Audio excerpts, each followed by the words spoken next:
eclectic collective of skeptics, the leftist mafia. Eclectic collective of skeptics, the leftist mafia. Eclectic collective of skeptics, the leftist mafia. All type of hustles and all type of grifts, pushing all stereotypes and all type of myths. Look how they talk it fast, yep, they type it swift. They got to get the gab and know just how to recite a script, the formula to keep you mad, show you why your life's a bitch. These awful hypocrites with lies dripping off their lips, but they could give a shit about what you really dealing with. It's all for the bag, all for the cash, all for the drip, they here to get rich. But I ain't here to trip, just all for my analysis, and watch the stones start to get thrown at glass palaces. Cause when they spit that bullshit, I gotta challenge it, man. I manhandle it, break it down, dismantle it. Cause if it ain't true, then my doom, I can't stand on it, I can't stand with it. The stance is against it, witnessing the slaughter of innocent Palestinians like cowboys and settlers, killing off the indigenous. Y'all claim y'all in the right, but it's all wrong. I can't rock with you, something fishy going on, this stench is strong. Tilapia, so we formed a coalition here. Our main mission is stopping ya. Eclectic collective of skeptics, the leftist mafia. Eclectic collective of skeptics, the leftist mafia. Eclectic collective of skeptics, the leftist mafia. Eclectic collective of skeptics, the leftist mafia. Eclectic collective of skeptics, the leftist mafia. The mob wants victory, but more than that, it wants the total humiliation of its enemies. Hell yeah! I think. Oh wait, where's Lance? See, there he is. Hey. I think that happened this week, right? Total humiliation of our enemies, right? I mean, I feel like. Donald Trump and the Republicans are feeling pretty humiliated right now. Andrew Cuomo and the Democratic establishment, who didn't endorse Zoran Mamdani, are feeling pretty humiliated right now. Chuck Schumer. Absolutely. Yeah, I mean, total annihilation of the far right and the establishment Democrats. Oh, absolutely. I thought it was such a beautiful moment because a lot of us been feeling hopeless and like, damn, ain't nothing gonna change, you know. So I was so happy to see the blue wave that we've been speaking of for years actually be a thing, right? And what some people aren't calling such a major elections in their local, and state areas. But I thought that it was such a beautiful thing to see. Here where I am in the metro Atlanta area, we have a place called Stockbridge. There was a 21-year-old Black young man who is now the mayor of Stockbridge. I was like, okay, come on with somebody. In Marietta, this one guy, he was running for mayor in that town, and he only lost by like 80 something votes. So I thought, okay, we're going in a good direction. I feel like we're not only that, of course, I'm over here in Atlanta and rooting and screaming, for the people in New York for Mamdani. So I'm like, come on. So I know, Matt, how has your celebration been in the last 24, 48 hours? Oh, it's been, it's been incredible. I mean, it's been, I feel like there's a extra kick in everyone's step here in New York. New York. I mean, he's the sober guy can be, essentially. Mm-hmm. Yeah, I mean, I think it does feel like I unfortunately am someone who is, a pessimist when it comes to things being too good. And I'm finding no reason to be pessimistic right now. But there is a part of me that is saying, like, my number one thought when he won, after like the joy and jubilation, was they're going to do everything to make sure he fails. And what happens if he does because of that? Like he can't just winning the election. And AOC said this during the, I think, Hassan stream I saw from the Zoran headquarters that night. This is just the first step. This is step one. And I think that's what people have to really think about right now. He won the campaign. The honeymoon phase, which is the entire campaign, really, that feeling of being the underdog and rising up and pulling off all the stops to defeat the Democratic establishment in the primary and then doing it again in the election. Everything's on your side, but now you won and you're going to be the guy in power now. You are now the guy in the office. You are now in City Hall. And obviously, he's going to have his administration, his aides, his policymakers. So obviously everyone is involved, going to be involved, but this is now the point where, like, we don't want this to be another Obama. And listen, I get the love for Obama. He was fantastic. I think there's no one who would disagree with the fact that Obama, the campaign Obama, is this like romantic figure, whereas President Obama left a lot to be desired, even if you just when you put aside the obviously historic nature of the first black president, just the man and how he ran and how he ran the country and how he was president. It wasn't as romantic as campaign Obama. Nowhere close. And I've seen a lot of those conversations happening online where a lot of people somebody said, dang, I hate that we are no longer in this campaign phase because we get to romanticize Zohran Mamdani in this time. And we absolutely love that it gave the vibes of campaign Obama. It gave the vibes of where what came up for me in my Facebook memories, child. I hate to see it because I'm like, who was that person? But what came up for me was I was on campus at the #1 HBCU in the nation, Florida A&M University, and I think it was my freshman year. I was going into the end of the first semester of my freshman year at the university, and I remember the pictures came up from us being outside and being so excited. We campaigned. We were going door to door locally. We campaigned, and that was my first time ever being able to vote. You got me in a picture with an Obama t-shirt where I cut it off the shoulders, jumping up in the air. We're by the flame. It's a whole big thing. Not knowing what was to come and not knowing that we had the ability to challenge who our leader was and what the leader ran on and what they were going to do. So this person who made the Threads post and was like, we were in such a great place in this campaign, seeing Mamdani go to the places where a lot of people who campaign and run for these big positions are never at. And now we're going to have to go into a place where we got to hold him accountable, where we see him as, okay, this is a leader. And just like any leader, not only Mamdani, your local leaders, whoever you went to go vote for locally, like here, our commissioner for what's going on with the Georgia power and how everybody's bill been high. Those things matter, but holding them accountable is not something that you should feel ashamed about. We get to romanticize, and we also have to hold accountable, because whatever you ran on is why we elected you. So don't get into position and then turn and become somebody else or forget what you ran on or the promises you ran on. I understand that you're not going to be able to hit everything as you go through the process. There's a lot of things to undo, and especially being somebody where all eyes are on you, are going to be on you. Again, I'm in Georgia and I'm repping New York.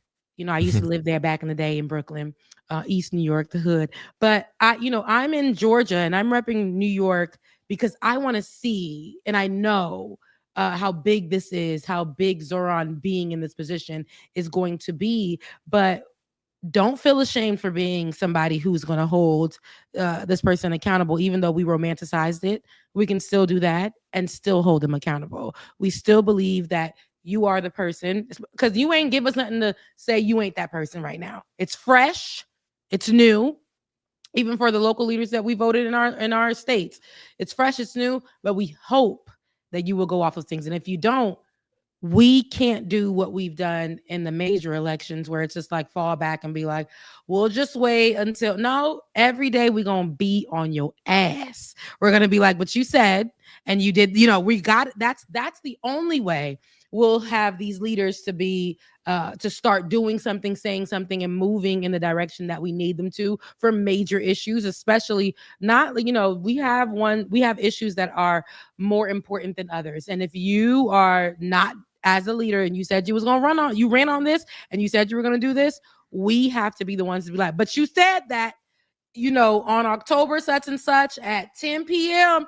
you was out there in the club and you was saying that you was gonna do this. So remember that we're like, it's not being done. We don't see you doing this. How are you going to get it done? So holding them accountable is the only way I think that we'll be able to move forward and to put fire under the next people who run and things like that. They should never run and then, succeed. And then we continue to do things that we've been doing, which is once they get into the seat, they ain't doing it. And we're just like, well, we'll just try in the next few years. What happens is we make room for mediocre, or we make room for people to continue to run on just being likable, just being somebody who is great with social media, just being somebody. And we can't do that anymore. We actually need real change. And although we love them, we need more. And that's just that. It is what it is. We made that mistake. And I wouldn't say it was a mistake. It was a learning lesson. Learning curve. Again, what I'd say when we voted in Obama, that being our first Black president, me going to an HBCU for the first time in my life and having the Black experience, that was a huge thing for us. So we was like, our president is Black. Our Lambo's blue. We were out there singing a song with Jeezy. We was having a good time celebration. And every time somebody tried to make a criticism, our president is Black. And that's all we had. It has to be more than that. I know a lot of people were like, our first lady is going to be a Gen Zer. We got to, that's great. But Mom Donnie is going to be the mayor. What's going to happen? Is he going to do what he said he did and make sure he does what he said he's going to do? And I think that's important. So. Right. No, absolutely. And I saw that there's a organization, Our City, that just was formed from from his campaign, where they're basically taking that on the ground grassroots campaign apparatus that they created for him, and they're now putting it into making sure his agenda is fulfilled. They're going to be according to what the plan is. They're going to be active and do the work that they did for the campaign, but with Mamdani as mayor, to make sure that whatever external outside forces, politicians, agencies, whatever, need that pressure to work with him to get done these things that Mamdani wants to do, that it happens. And I think that's another area where, like, Obama failed in terms of he created this amazing campaign, and then as soon as he became president, all these people who helped create this campaign sold out. They immediately went to Google and Facebook and cashed in, and they all went into the private sector. There was no Obama for America was like not anything like what his not Obama for what was the thing that came up out of it? Remember what I'm talking about? Yes, I do know what you're talking about, because I had a shirt with it with the saying on there. What was it? Organizing for America came out. There we go. That's what it was called after. That was not the same thing. There needed to be that same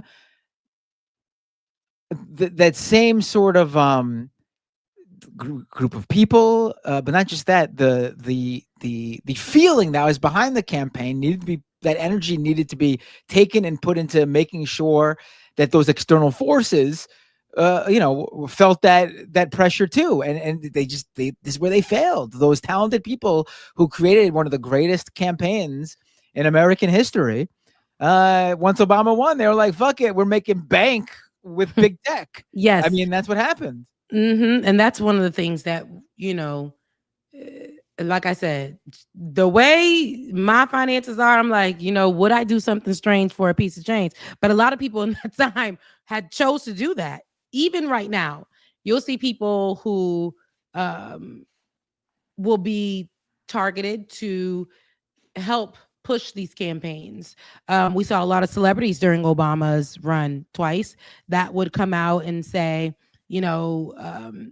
I'm putting my vote in for Obama, and that will be enough. And the next thing you know, we don't hear nothing much from those people. And that was just enough for people to vote. But we'll see people who are targeted, who are social media influencers, who ain't never said nothing about nothing for all this time, be the face of it. And after that, we'll see them start to say things like Nicki Minaj start saying, President Trump, or whatever she calling him now, Poppy Trump, whatever, and start speaking to the other side, because it pays to grift. It pays to do those things.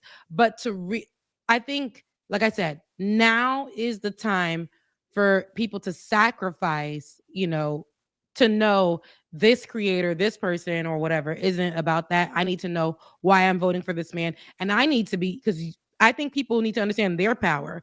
You got the power to really hold your leader accountable. You don't got to wait for this creator or whoever to put, because they may grift.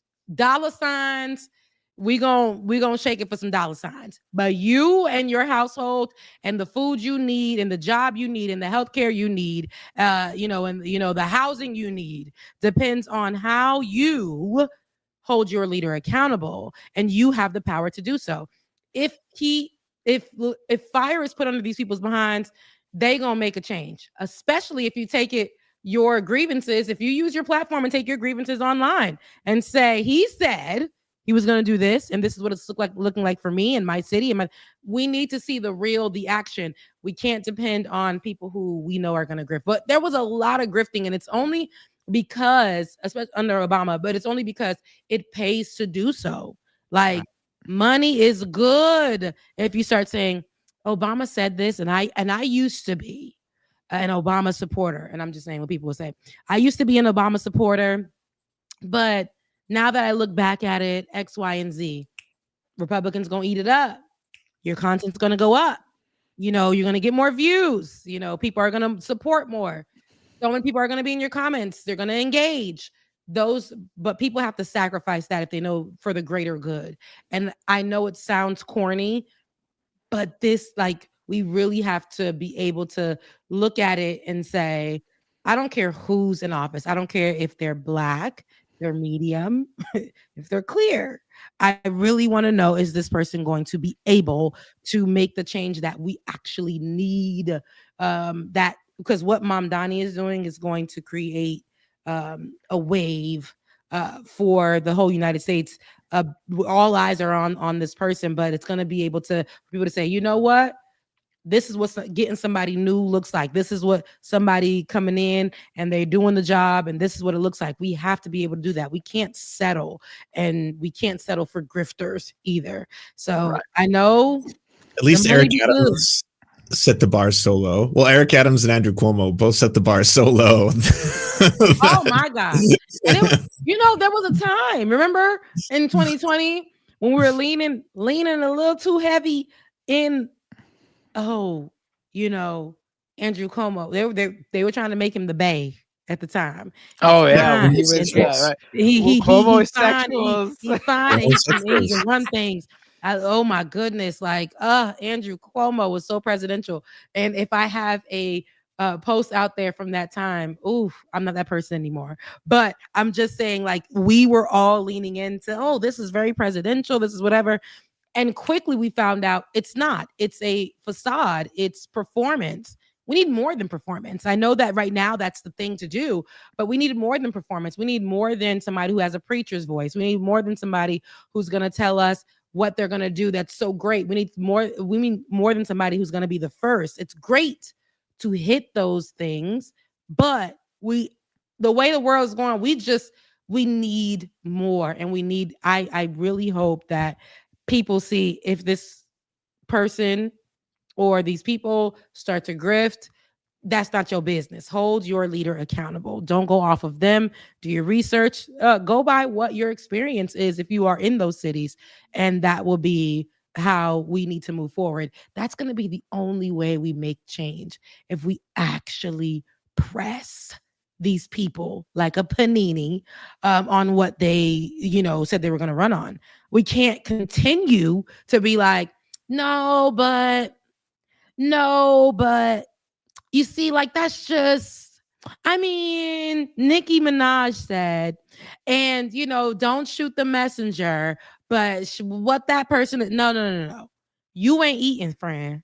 Your housing done gone up $500. Like, let's be for real. So I think that will be the difference. I really want us to, like I said, it was so beautiful to see. I think when we lost hope, we have a glimmer, a slither of some kind of hope. And I think right now is the time we can have that hope, but we can still hold these people accountable. I think it goes hand in hand.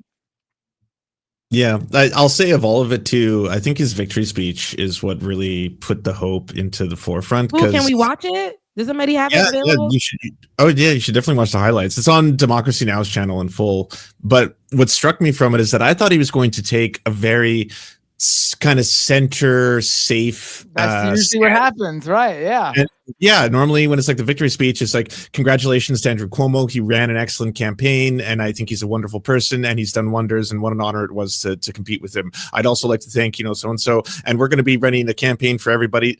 It was not that. It was, very, very, proud, but angry. And at the same time, like, just being like, we're not, the age of taking shit is over kind of stuff. Like, it was pretty inspiring. I got to be honest, I hope. Yeah, I mean, you had left that night when we were streaming, and he came on, and I was like, that's exactly what I said. I was like, this is the part where I was like so excited, emotional. I was like, I'm so used to seeing, like, leftists rarely see a leftist win, but like even like progressives that win elections and you have hope for, they immediately moderate. I mean, she's not a progressive at all, but look how like excited people were for Kamala Harris when she came in. And then when she accepted the nomination, her Democratic acceptance speech already was moderating, talking about she was going to have like a killing machine military or something. Remember that? The most lethal army in the world. Yeah, I was like, oh my gosh. It was like, she's horrified. She went from like, I'm going to be, better than Biden. I'm going to listen to what people are saying. And then all of a sudden she switched to no difference, except my military would be more of a killer than ever before. And tough on the border too. And I was like, oh no. Like, I'm so used to that. Like, I'm so used to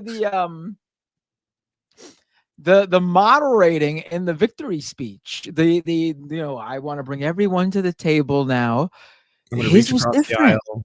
His was different. Yeah, his was very much too. He was speaking like he was not trying to appease the what everyone was accusing him of, where it's like, you have to really tone down the fact that you're a Muslim, and you have to really tone down the fact like you hang out with a lot of different people of different cultures and ethnicities. It was he was loud and proud about that, and I was like, oh my heart, this is just so refreshing to see, because like that I lived in New York for summer. It's a very multicultural city. I was astounded that there was so much that like went down to like, he's not going to support Jewish people. He's not going to support white people. He doesn't care about Italians. He did 9/11. He's a disgusting jihadist Muslim man. And I was like, this shit is so gross to see. But like, I don't think the average voter, I think that's the right wing online. That's the right wing pundits and the Fox News hosts, right? But like the average person, they care, right? Like they care about the economy. Like that's what the exit poll showed. Everyone was like, they have financial worries. Everything's too expensive. Everyone's fucked. Like that's what spoke to people way more than all of the racism, like just the unbridled, unfiltered, nonstop racism. That's only ramped up since too. It's not like any Republican has learned a lesson from this. They're getting the Islamophobia towards him and his campaign, really towards him the person, was insanity. It was like all of a sudden people who claim to have be progressive or good liberals and anti-Trump and what are those signs that all those suburban moms put up in front of their house? In this house, we believe in science and all that, and all that shit went straight out the fucking window. Yeah, for Cuomo, for Andrew Cuomo, and Cuomo himself, his whole campaign. I can't tell you a single thing he wanted to do.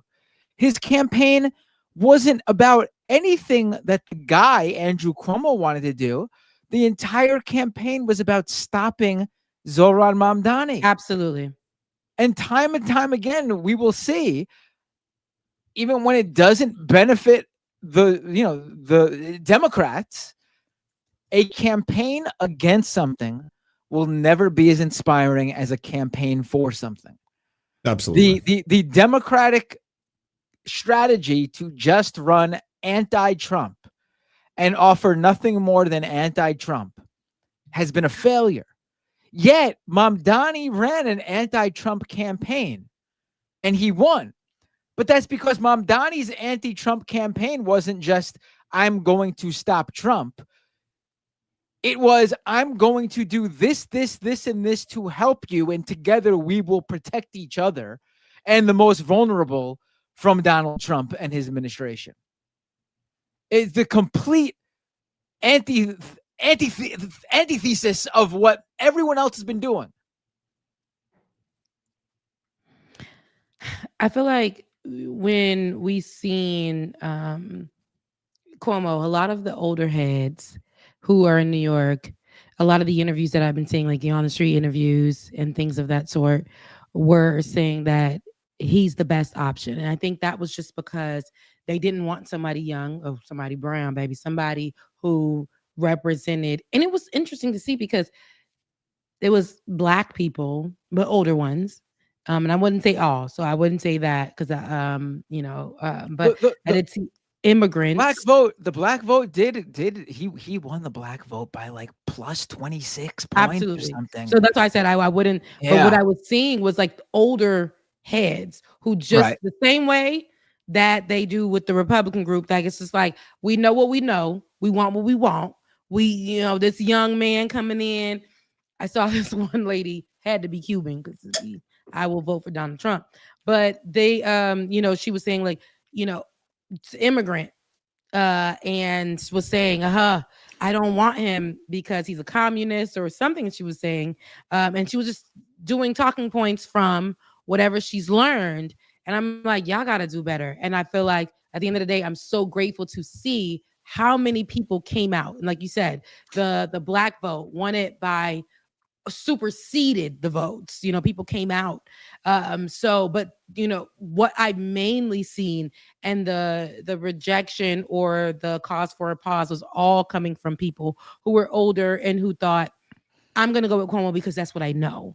Cuomo is good because that's what I know. And I don't want anybody young coming in or whatever. And that's really all that was. I think in the primary that was correct. Mm-hmm. But in the general election, I think it's impossible for Mamdani to have won the Black vote as overwhelmingly as he did without winning over older Black voters too. Especially if you look at the map, like he won the Bronx and he made significant headway into the Black communities in like Queens and Brooklyn, like in like in East New York and in Jamaica. And what I think happened there. Oh, did you want to say something, Lance? I'm sorry. Well, I just want to add, I read a really good article written by a Black woman from New York who talked about it in large part due to the fact that he went out and spoke to them. Like it's one of those things where it's like you can't just give like canned answers. Like you have to actually meet people and like have conversations with them and like make them realize that like you actually have their interests at heart rather than just saying like a slogan. I think that's obviously part of it. You do have to meet with people. There's nothing that can replace that in-person meeting. But what I think is the biggest factor here is that there's been progressive candidates who've gone out and met with voters and still lost their vote. You still got to do it because that's not always going to be the case. But I think the real differentiating factor here is that he won the primary. Yes.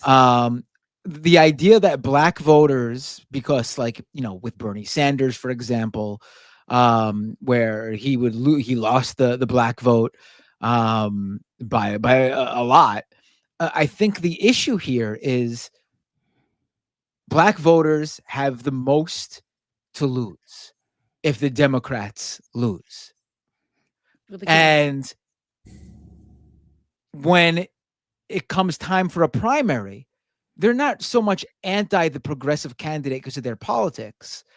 They hear, and, you know, a lot of times it's a convincing argument for them that the progressive candidate can't win. So they go with the candidate who they think can win. And that's when you get like a Hillary Clinton winning the primary, and then you get a Joe Biden winning the primary, because those are the safer bets. Those are the more mainstream Democratic candidates. But Mamdani won the primary, even though Cuomo won those black voters in the primary. But once Mamdani won the primary, those black voters were convinced. This is the guy who's the Democratic candidate. He's going to be on the ticket, on the ballot as the Democratic candidate. He's the safe bet. We can vote for him. I honestly think that's the main thing here. I think that's the main thing, especially for those older black voters. Yeah. Yeah. I hope the ones that didn't believe, especially that live in New York, who are used to the way that they've been living for so long and with terrible leadership, crooked leadership. I hope that Mamdani really shows them the different way of living and what it looks like in the new day of what they can have, right? And I am so interested to see the change of perspective, because I do believe, like I said, he ain't give us nothing just yet. While we are open to holding him accountable, we should and will. I don't live there, got family that live out there, but I think that in anywhere we live, the perspectives, I can't wait for the perspectives to change, especially with a lot of the leaderships that people are coming in and ready to actually do some change, that I believe, until they show you different. But I can't wait to see, like in his first year, what that looks like. I want people to be realistic though, because a lot of people believe that he should go in the same way we expected a leadership to go in and just come in and do bippity boppity boo, right? Just change things just like that. And it takes time, especially to undo so much mess that's already occurred, that have been placed there, that's tattooed there, especially to undo that. Give the person time. Don't just be like immediately, like, again, make sure he's pushing and doing what he needs to do, planting seeds that need to grow, that need to be watered, but planting seeds that even if, you know, in his time he leaves, those things begin to grow or take time, but know that he's doing what he said he's going to do. But don't think that in the first year that it's just going to be right there. Oh, we should have Cuomo, you see, because Mamdani didn't do what he said he was going to do in the first 3 months. And we have to be realistic, and we have to be like serious about those things, you know. But I can't wait to see the change of perspective from those people as they begin to see something new. We can't always be sitting on Nancy Pelosi for 55 years and expect some change. It ain't going to be that. We need actual change, and we're going to have to, we're going to have to be open to it. That's the only way. When things are the same all the time, especially when we see that it's not benefiting people, you know, it's clearly just benefiting you, warming the seat up for nobody to come and sit here and actually be like, you know what? I'm here to change the city. I'm here to put better into the city. I'm like, I can't wait to hear in a year's time the perspective of those people that thought that just because he is 34 years old, he's not capable. Just because he is a brown person, he's not capable. He's an immigrant, not capable. I'm a millennial, not capable. I think that I can't wait to see the perspective change on that, because I think a lot of the older people just assume because Cuomo is a name, is a brand, is somebody they've known before, this is who we need to have because he's been seated before. I seen somebody say, and I had to unfollow them. Somebody, when I used to live in New York, a friend of mine put, and a black person, a millennial at that, was saying like, you guys want the Mamdani who's so bad, and meanwhile this is the person that never did the job before and never. I'm like, that is just that's the stupidest take.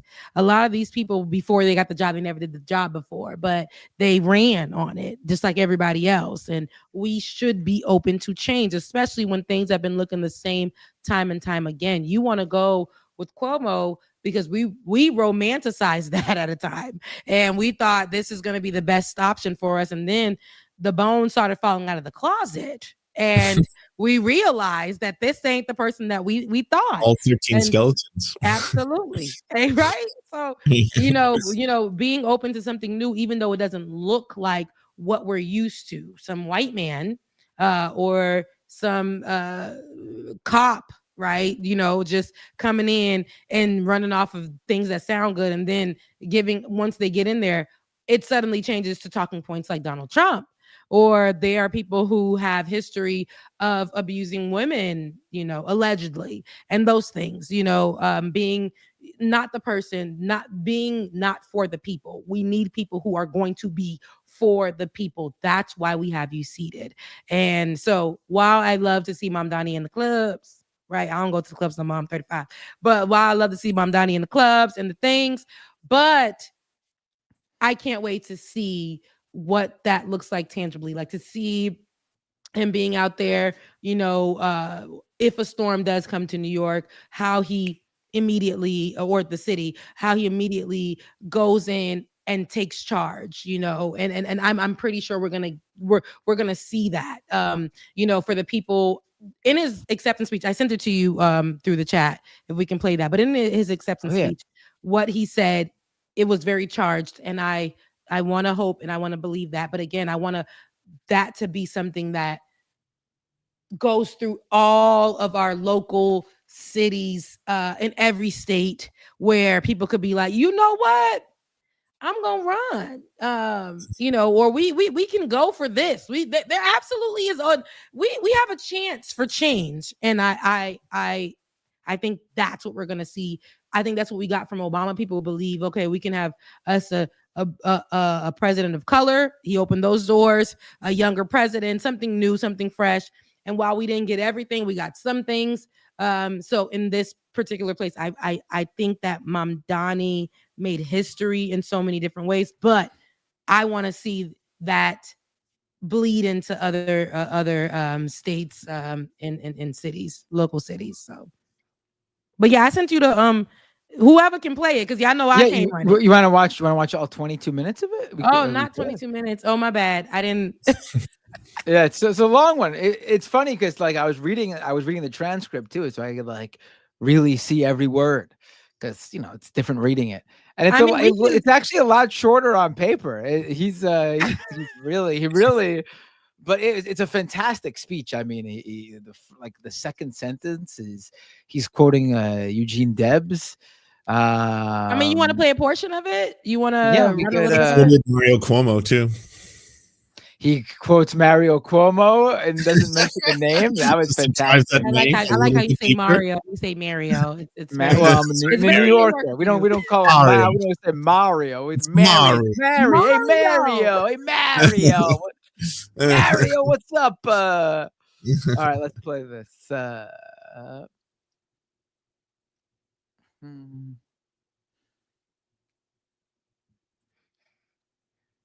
To your point, while I was getting that ready, though, Rebecca, I totally agree with you. I hope more people get inspired to try and run for, especially local office. That's where, like, you can do so much change, and the amount of people who turn up for local elections is so small. But also, you need charismatic candidates, because, like, I know everyone is saying right now that, like, the left can win on just the policy alone, but people also can't discount how, like, lovable this guy was, right? Like every podcast he went on to, whether it was right-wing ones like Andrew Schultz or liberal ones like David Pakman, like no matter where he was, every person he talked to, you could see in their eyes, they were like, I like you. Even if I don't like your politics, I like this. I like this Zoran guy, he's got that, like, I really want to just like sit down and be friends with you quality. That goes a really long way. It's unfortunate, but like the game is the game kind of thing, right?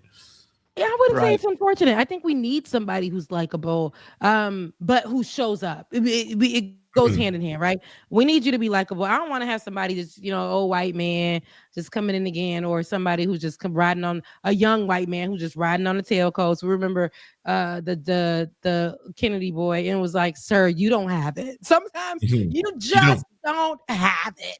You just don't have it. And Zoran has that it factor for sure. All right, here we go. Yeah. Thank you, my friends.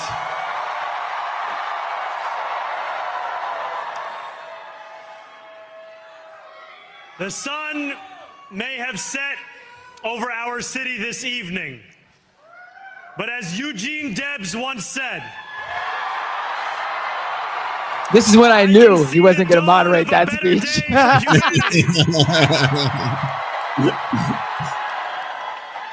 For as long as we can remember, the working people of New York have been told by the wealthy and the well-connected that power does not belong in their hands. Fingers bruised from lifting boxes on the warehouse floor, palms calloused from delivery bike handlebars, knuckles scarred with kitchen burns. These are not hands that have been allowed to hold power. And yet, over the last 12 months, you have dared to reach for something greater. Tonight, against all odds, we have grasped it. The future is in our hands. My friends, we have toppled a political dynasty. It's like they have the audience woo after every sentence. Right.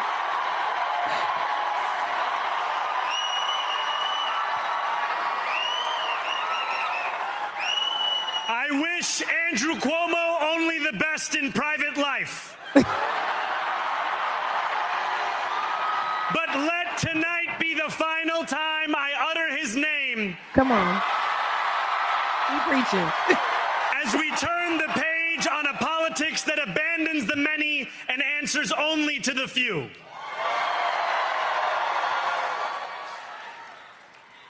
New York, tonight you have delivered a mandate for change, a mandate for a new kind of politics, a mandate for a city we can afford, and a mandate for a government that delivers exactly that. On January 1st, I will be sworn in as the mayor of New York City.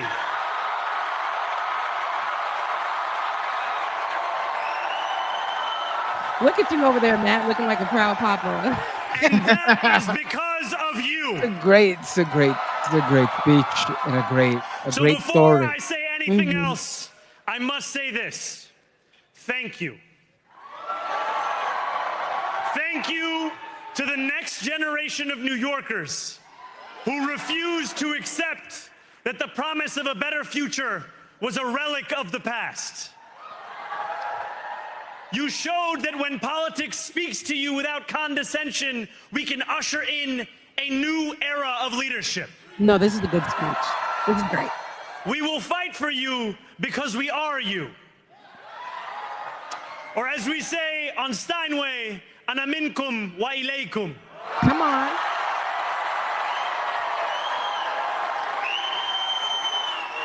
Thank you to those so often forgotten by the politics of our city who made this movement their own. I speak of Yemeni bodega owners and Mexican abuelas. You don't say. Senegalese taxi drivers and Uzbek nurses.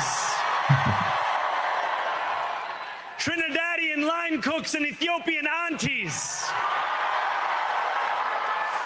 Yes, aunties. To every New Yorker in Kensington and Midwood and Hunts Point, know this. This city is your city, and this democracy is yours too. This campaign is about people like Wesley, an $11.99 organizer I met outside of Elmhurst Hospital on Thursday night. A New Yorker who lives elsewhere, who commutes 2 hours each way from Pennsylvania because rent is too expensive in this Tell the city. people story. It's about people like the woman I met on the BX33 years ago, who said to me, I used to love New York, but now it's just where I live. And it's about people like Richard, the taxi driver I went on a 15-day hunger strike with outside of City Hall, who still has to drive his cab 7 days a week. My brother, we are in City Hall now.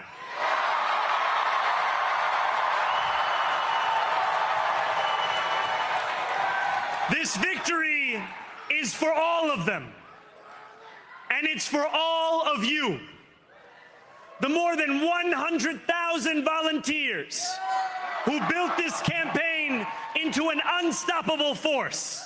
Okay, so you can pause it right there. Because Somebody of you, we will make this city one that working in my chat, which I think is really great. They were saying it's never, he always says the framing that he's using, it's never his, it's always ours, yours, us, and we. I think that is a thing that we've been missing too. It's the I from a lot of these people who are campaigning or running. But he's inclusive where, and I'm not talking about marginalized. He's just saying, oh, listen, this is going to be a group effort. This is going to be a group project. And again, that's something that people have been missing. So that adds to this nostalgia or this, like, I've never had this feeling before.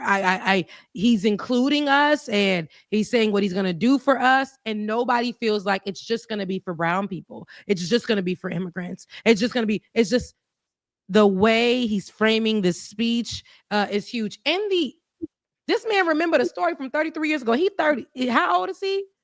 I'm like, you was 1 year old. He's 34. Yeah. Still, he remembers something from years ago, an experience or meeting somebody who lived in New York for 33 years. I don't remember the framing he said, but that is the stories that he's telling are New Yorkers' stories, are things that I've heard when I lived in New York 10 years ago.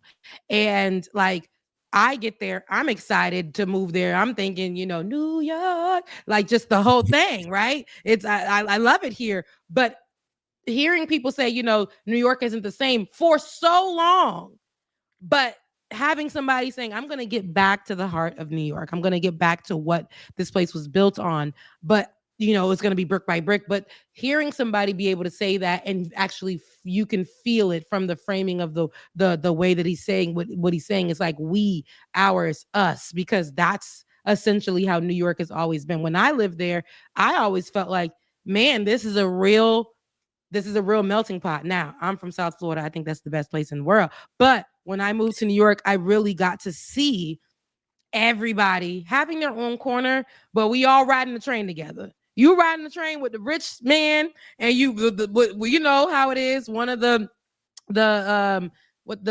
carts or whatever they call them is going to be this a homeless person in that, but the next one has a rich person. We all riding the same trains. We all walking the same streets. We're all doing that, and I think like it's everybody is included into this. I'm not just going to benefit the rich. I'm not going to just benefit the poor. I'm not just going to benefit the brown. This is what we're getting from that speech. And this is actually, I've seen so many clips from this, but watching this for the first time, I'm like, dang, it really is giving the vibes of that good old day, 2008, when Obama won. Like it was that excitement and that feeling. But this is a great speech because a lot of people try to compare him to Obama, but Mamdani is giving his own person. Mamdani is giving like, this right here is something I think is incomparable. We know that for years to come, this speech will always be the Mamdani speech because this is genuine. This is authentic, I would say. So yeah, that's my tea. No, it's It's a really good speech, and I think that point of him always including everyone, the we, us. I mean, I feel like that's been a ongoing thing that progressive candidates have done. I mean, Bernie had that famous fight for someone you don't know, where he said, not me, us, and all that. But this is a winning campaign, and that means a lot more when you say that, because it is going to be up to everyone for this to work out. Do we want to keep listening to more, or? Oh, absolutely. I think that's a great way to go through the show. People are loving it. Go ahead. Love and live in again. With every door knocked, every petition signature earned, and every hard-earned conversation, you eroded the cynicism that has come to define our politics. Now, I know that I have asked for much from you over this last year. Time and again, you have answered my calls. But I have one final request. New York City, breathe this moment in. We have held our breath for longer than we know. We have held it in anticipation of defeat. Held it because the air has been knocked out of our lungs too many times to count. Held it because we cannot afford to exhale. Thanks to all of those who sacrificed so much, we are breathing in the air of a city that has been reborn.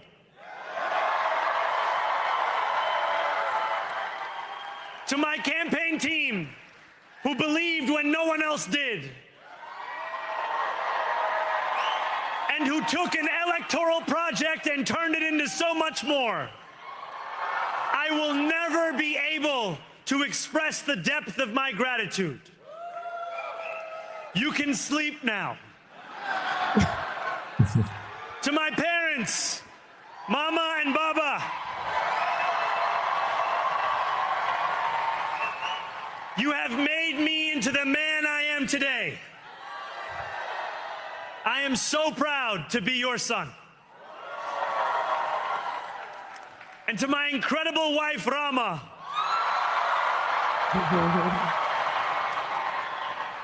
Hayati, there is no one I would rather have by my side in this moment and in every moment. To every New Yorker, whether you voted for me, for one of my opponents, or felt too disappointed by politics to vote at all, thank you for the opportunity to prove myself worthy of your trust. I will wake each morning with a singular purpose: to make this city better for you than it was the day before. There are many who thought this day would never come, who feared that we would be condemned only to a future of less, with every election consigning us simply to more of the same. And there are others who see politics today as too cruel for the flame of hope to still burn. New York, we have answered those fears. Tonight, we have spoken in a clear voice. Hope is alive. Come on, Hope alive. Hope is a decision that tens of thousands of New Yorkers made day after day, volunteer shift after volunteer shift, despite attack ad after attack ad. More than 1 million of us stood in our churches, in gymnasiums, in community centers, as we filled in the ledger of democracy. And while we cast our ballots alone, we chose hope together. Hope over tyranny. Hope over big money and small ideas. Hope over despair. We won because New Yorkers allowed themselves to hope that the impossible could be made possible.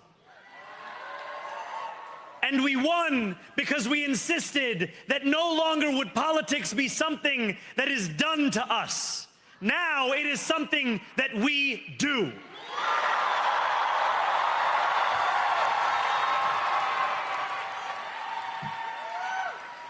Standing before you, I think of the words of Jawaharlal Nehru. A moment comes but rarely in history when we step out from the old to the new, when an age ends and when the soul of a nation long suppressed finds utterance. Tonight we have stepped out from the old into the new. So let us speak now with clarity and conviction that cannot be misunderstood about what this new age will deliver and for whom. This will be an age where New Yorkers expect from their leaders a bold vision of what we will achieve, rather than a list of excuses for what we are too timid to attempt. Central to that vision will be the most ambitious agenda to tackle the cost of living crisis that this city has seen since the days of Fiora LaGuardia.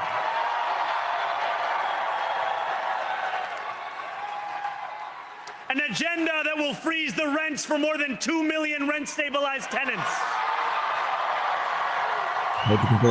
Make buses fast and free.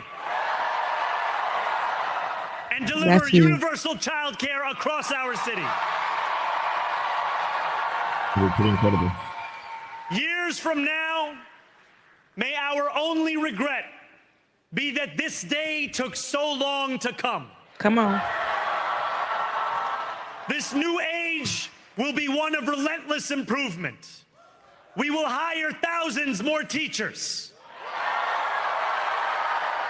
We will cut waste from a bloated bureaucracy. We will work tirelessly to make lights shine again in the hallways of NYCHA developments where they have long flickered. Safety and justice will go hand in hand as we work with police officers to reduce crime and create a department of community safety that tackles the mental health crisis and homelessness crises head on. Excellence will become the expectation across government, not the exception. In this new age we make for ourselves, we will refuse to allow those who traffic in division and hate to pit us against one another. In this moment of political darkness, New York will be the light. Here, we believe in standing up for those we love. There's so many moments in this speech. Whether you are an immigrant, I know, right? It's a member of the trans community, one of the many black women that Donald Trump has fired from a federal job, a single mom still waiting for the cost of groceries to go down, or anyone else with their back against the wall. Your struggle is ours too. And we will build a city hall that stands steadfast alongside Jewish New Yorkers and does not waver in the fight against the scourge of anti-Semitism. Where the more than 1 million Muslims know that they belong. Not just in the 5 boroughs of this city, but in the halls of power. No more will New York be a city where you can traffic in Islamophobia and win an election.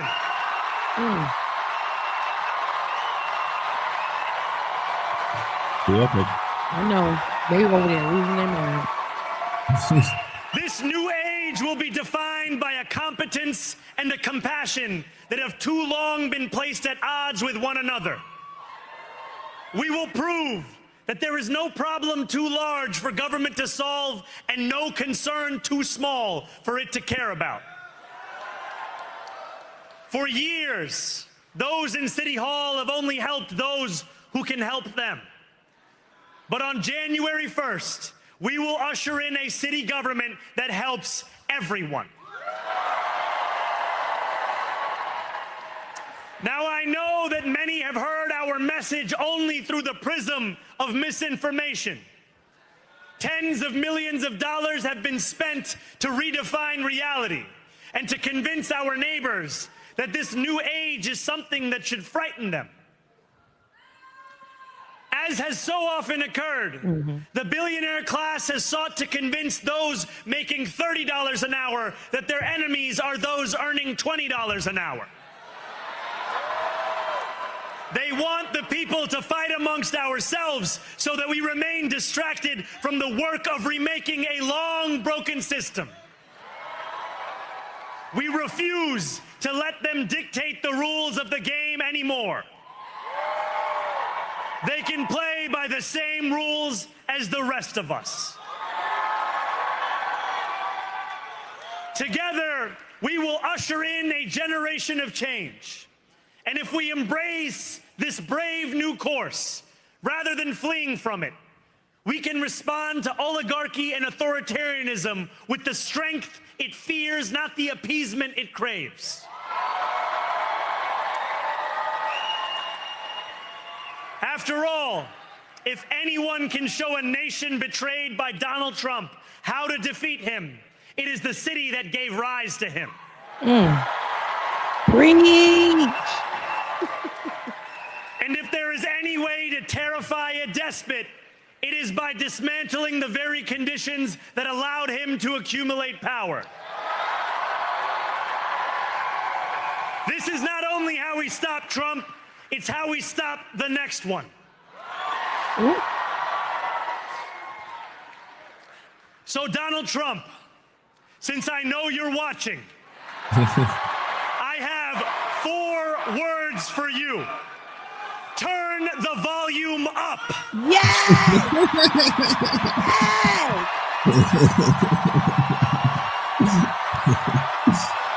Yeah, this is around where I was like, oh my god, he's going on the attack. This is amazing. An attack? That's like something sweet.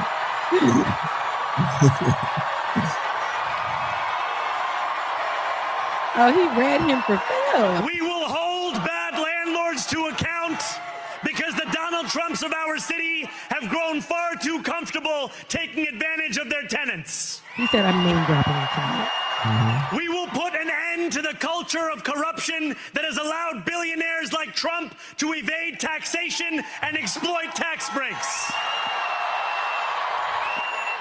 We will stand alongside unions and expand labor protections because we know, just as Donald Trump does, that when working people have ironclad rights, the bosses who seek to extort them become very small indeed.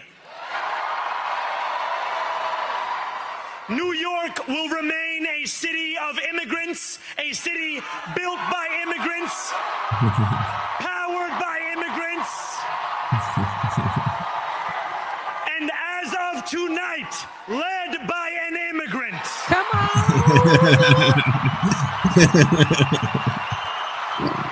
You better preach. That's what's going on.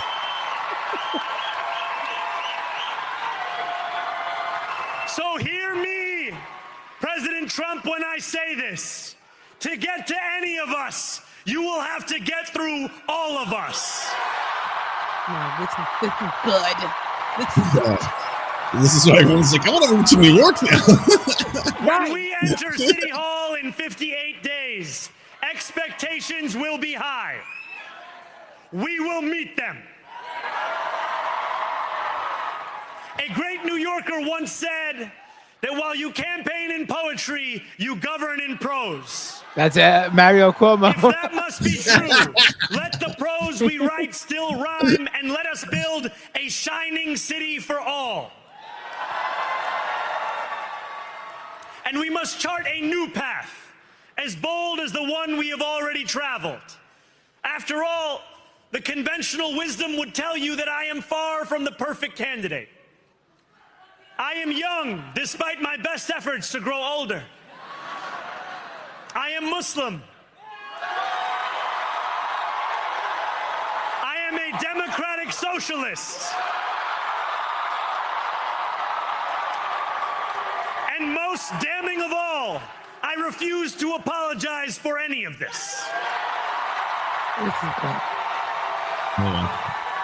And yet, if tonight teaches us anything, it is that convention has held us back.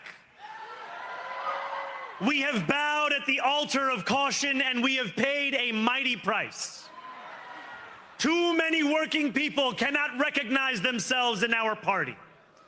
And too many among us have turned to the right for answers to why they've been left behind. We will leave mediocrity in our past. No longer will we have to open a history book for proof that Democrats can dare to be great. Our greatness will be anything but abstract. It will be felt by every rent-stabilized tenant who wakes up on the first of every month, knowing the amount they're going to pay hasn't soared since the month before. Yeah. It will be felt by each grandparent who can afford to stay in the home they have worked for, and whose grandchildren live nearby because the cost of childcare didn't send them to Long Island. Not Long Island. It will be felt by the single mother who is safe on her commute and whose bus runs fast enough that she doesn't have to rush school drop-off to make it to work on time. And it will be felt when New Yorkers open their newspapers in the morning and read headlines of success, not scandal. Most of all, it will be felt by each New Yorker when the city they love finally loves them back. That line is my favorite. Together, New York. You're such a New Yorker. We're going to freeze the... Together, New York. We're going to make buses fast and... Together, New York. We're going to deliver universal... Oh, they know. Let the words we've spoken together, the dreams we've dreamt together, become the agenda we deliver together.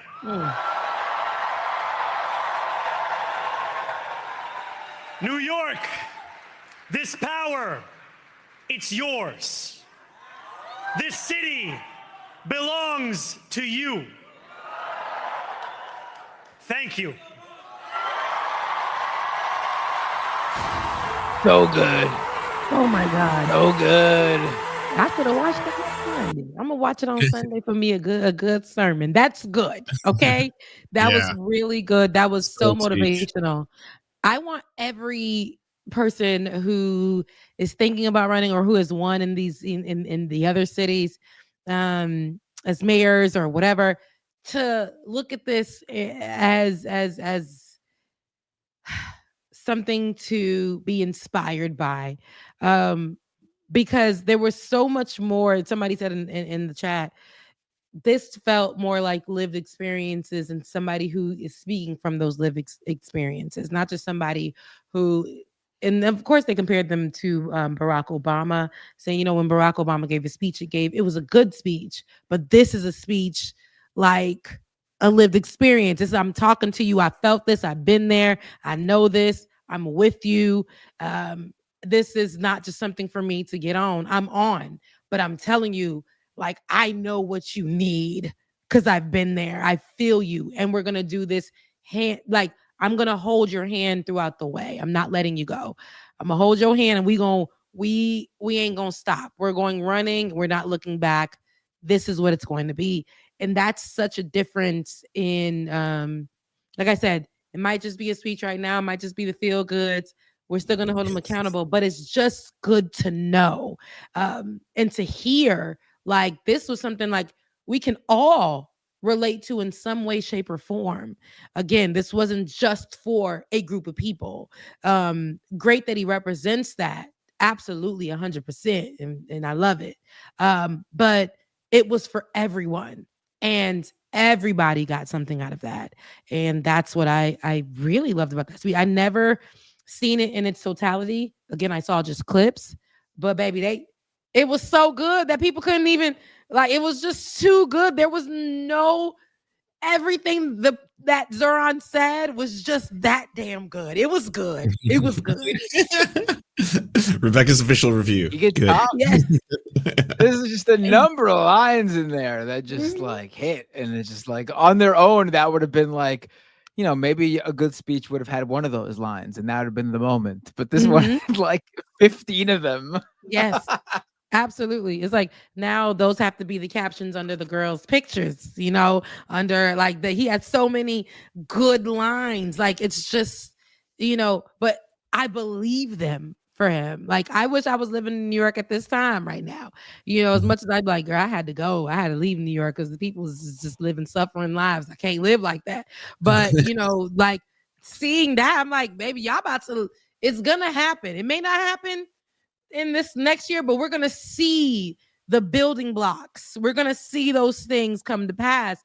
And man, y'all got good leadership out there, Matt. You know, you should be proud of yourself. We'll see what happens. We'll see what happens. But things are looking up. Things are looking good. Things are looking good. And he said, basically, like about what I was saying, like we are going to be where it's all eyes on us, but we're going to be the difference that is made that spreads like everywhere for what we need to defeat what Donald Trump is trying to do or has done. We're going like this is where it's going to start. This is going to be where we are the blueprint, and I ain't mad at it. You know, Long Island, I'm sorry to y'all people, but I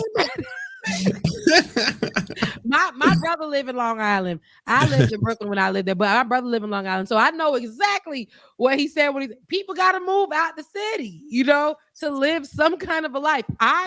In Atlanta, I have to live in the outskirts where people don't look like me to live or to be able to afford some kind of life. So I definitely understand when he made that comment. So absolutely, man, that was a speech.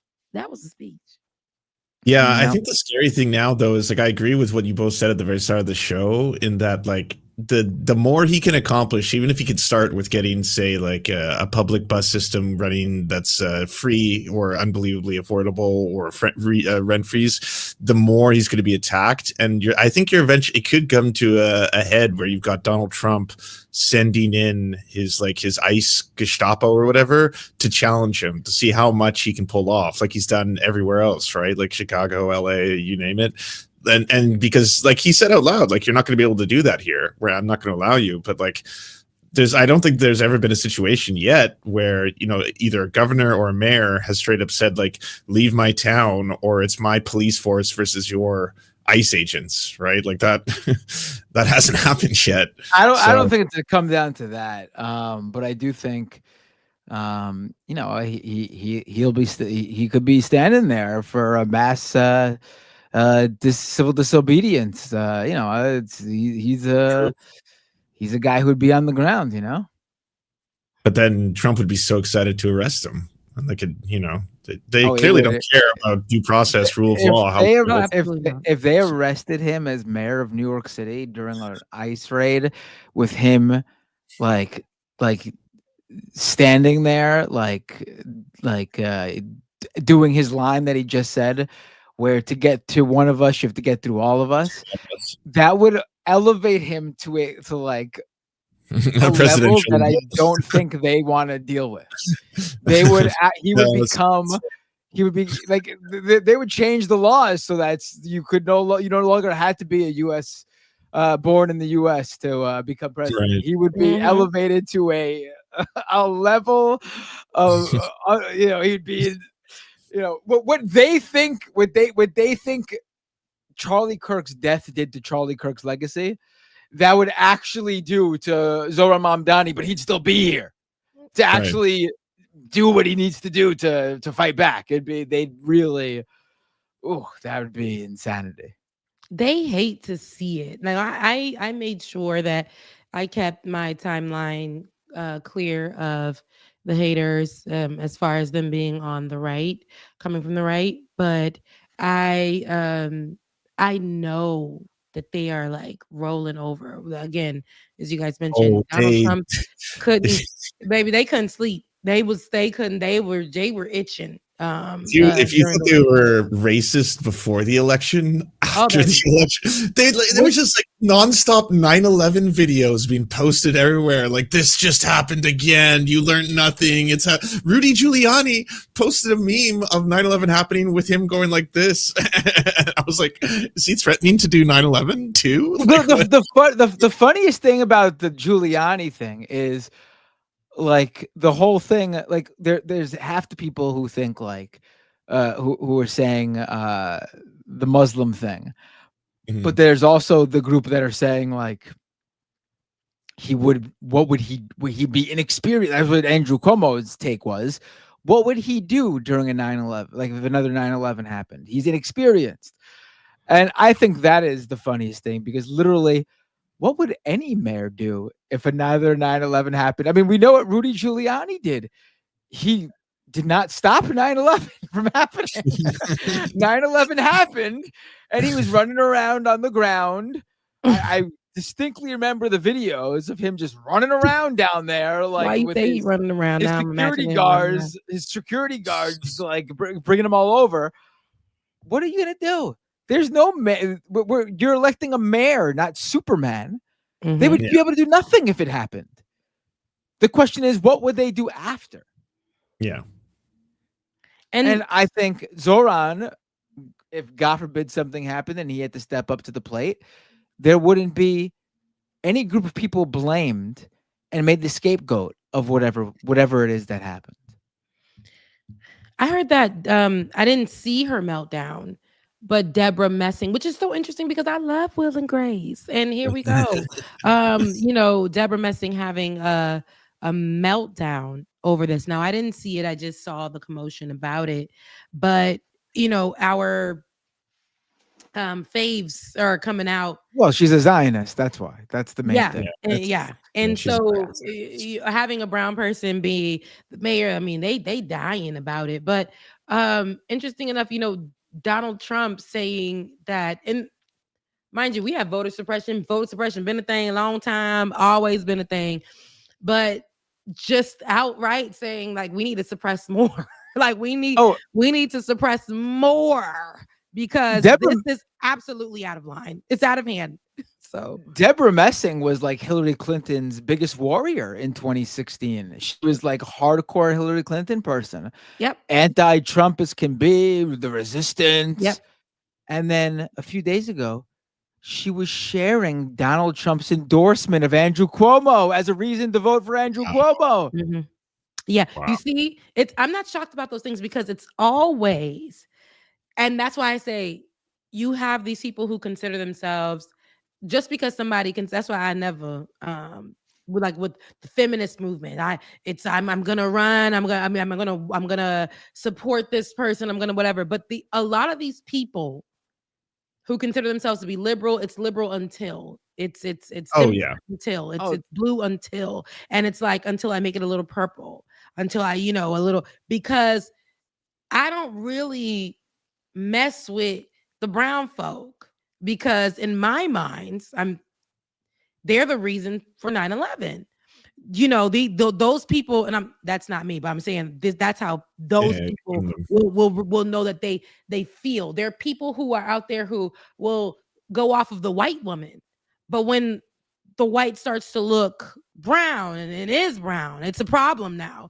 Or when it's not, we'll see them outright say, I ain't messing with that, because that's a terrorist. That's somebody who doesn't deserve to be nowhere near any leadership in America. And that's what we'll see more of that. Not only from Deborah, I'm telling you, we're gonna see more of that. Nicki Minaj is online all day, every day for the past month, after her meltdown over Cardi B's success. We have her online now, outright supporting Donald Trump. And of course, she said things in the past when it related to COVID that was in support of that administration in some way. Wasn't she the one? Wasn't she the one who had that hilarious thing where, like, her cousin's balls grew or something? I was so serious about it.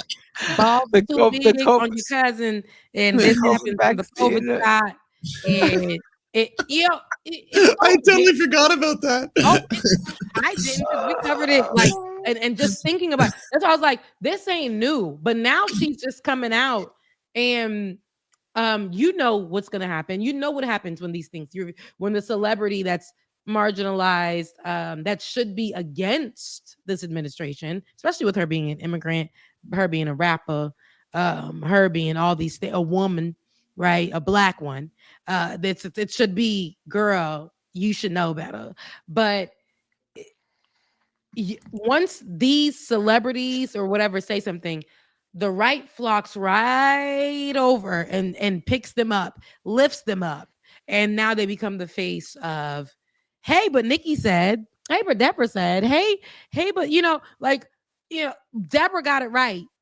She understands what she sees, the issues that's happening. She's a New Yorker, and if she can see, if she like, that's what they're going to use. And they always have those moments like they did with Kanye West and any other person who they weaponize the identity politics so quickly. For the people who say they hate identity politics, as soon as it benefits them, they weaponize it instantaneously. It's like, well, a black woman said this, so I mean, are you anti-black? You have to agree with her, right? It's like, that's not how this works. It's not you have to agree with someone because of the color of their skin. That's, what are we doing here? Yeah. In Virginia, they were the right-wing Republican lady running for governor, a black woman. She was complaining on Fox News like the day before. They were complaining with her. I seen that. Why hasn't Obama endorsed her? I seen that.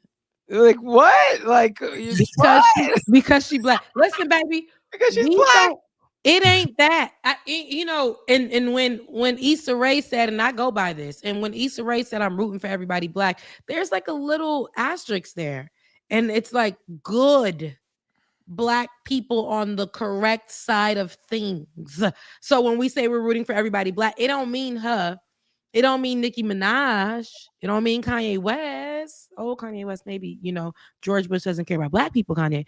But, we're not rooting for those people, and we can't take everybody with us. I have come to learn that, like I said, during the Obama era, when I was jumping up in the air at my black university, whom I will always represent and love so much, that has been overtaken in the leadership right now is a right-wing black woman who ain't never been to an HBCU in her life, don't know nothing, appointed by Ronaldo DeSantis. That whole thing.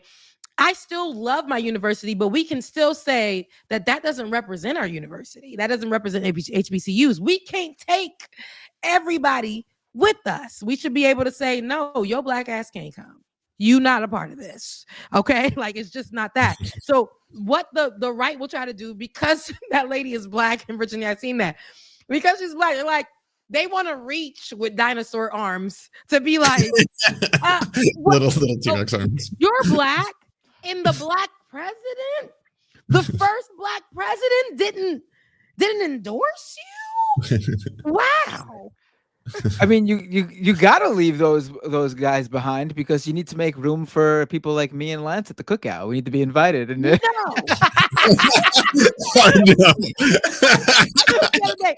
We closed. The doors are closed. The doors. Yeah. Are closed. I ain't even going to the cookout no more, because it's now. I don't want until everything gets fixed. Been there. Not being a good ally. You gotta understand. I don't want the food no more. You gotta accept the doors are closed. That's 2025. Okay. We gotta close the door. Everybody can't come. Now I'll let you in at the door. I'll slide you a plate. No, I'll let you. No, we're supposed to bring food and then walk away and respect it. Food, Lance. We don't want it. I'll slide you a plate at the door, because you guys are family, right? I'll slide you at the door, but you can't come in.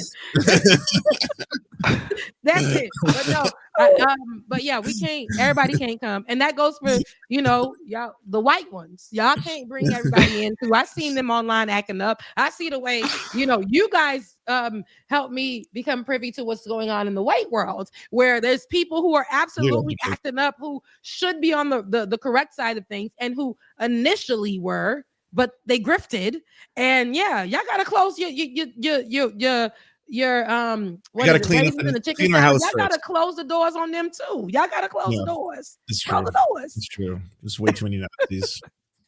I think to your earlier point when you're like, yeah, there's like this kinds of feminism I don't fuck with. I was thinking of that quote by FD Signifier where he was saying that white feminism is another form of white supremacy. That's always stuck with me, right? Like obviously it's been said by a lot of other people, you know, like bell hooks, etc. But I was like, that's kind of the point, right? Like white feminism and the problems with it is that it seems to be up to a point, and it seems to usually serve white women before any other group, right? And that's the problem.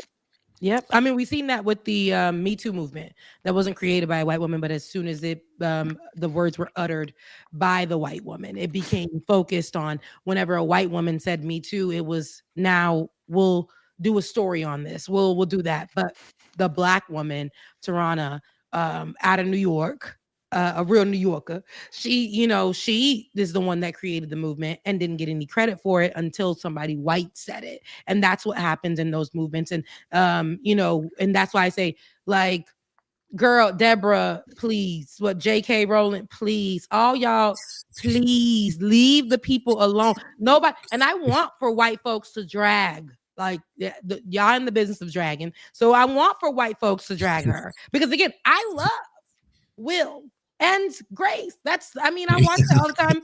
I was forced to watch it because it was on our local channels where we didn't have cable in the other rooms, and we had to watch it, right? When we came from school, it was forced. And I watched it, and now to know, but I'm not shocked because there's so many other people who believe the same thing and who go off the same things. It's like, I am for this until it doesn't look like me, until, like, oh, abortions, you got Christians who are like, oh, I'm all for this. Oh, but then there's abortions, oh gosh, I can't be a part of that. Oh, LGBTQIA plus.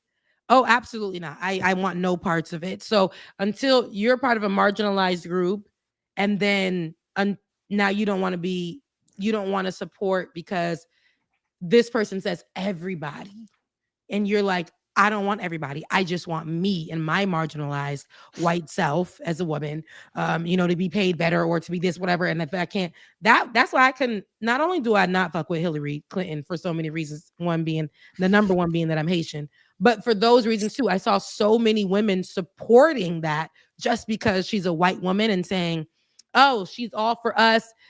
They made her the face of the change for women, and it was only really the change for white women. And I'm like, yeah, we got to be clear on that. So yeah, absolutely. It's 10:25. I think you made the reference there, but also important to really hone into that white feminism often also is only not just for white women, but for cis white women. They're some of the most transphobic TERFs. That's what people call TERFs. Basically, people have sort of started using the term TERFs for just anyone who's like transphobic, but that's not actually what TERFs are. The original meaning of the word TERF is specifically trans exclusionary radical feminists. Literally those sort of hardcore feminist white women who are all about women's rights except for trans women.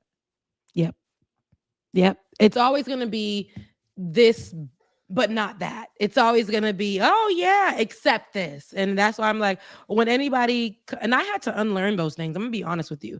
When I was coming up, especially being Haitian, from a certain upbringing and what we don't accept, and then being a church girl, the things that we don't accept, I had to unlearn that. A lot of those things I began to unlearn when I went to FAMU, but then through life experiences and then becoming somebody who worked in politics, literally like up until then, because all of this stuff was told to us to be the right way. And I'm like, you know what, if we're going to be all inclusive, with the marginalized folks, it got to be real. It can't be us, but not them. It can't be that, except for at the cookout. But it just can't be that. Like when you are people were telling me, oh, we need to support this because whatever. Now, the only reason I was supporting because I didn't want Donald Trump. The only reason my vote went to this heifer was because I didn't want Donald Trump.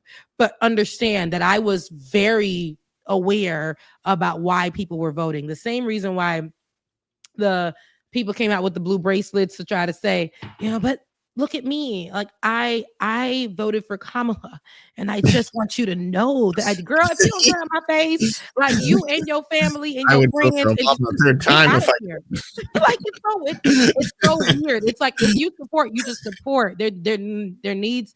You don't need to do performance, but we also are aware of what those groups stand for. When feminism came about, it was never about making it about all women. It was just making it about white women. And even with affirmative action, all those things, like they hate that there's other people included into that. They just it can't be just about white women. And that's why a lot of people feel that it's just enough when this right-wing white person is like, we need to make space for women, and everybody's clapping for that. No.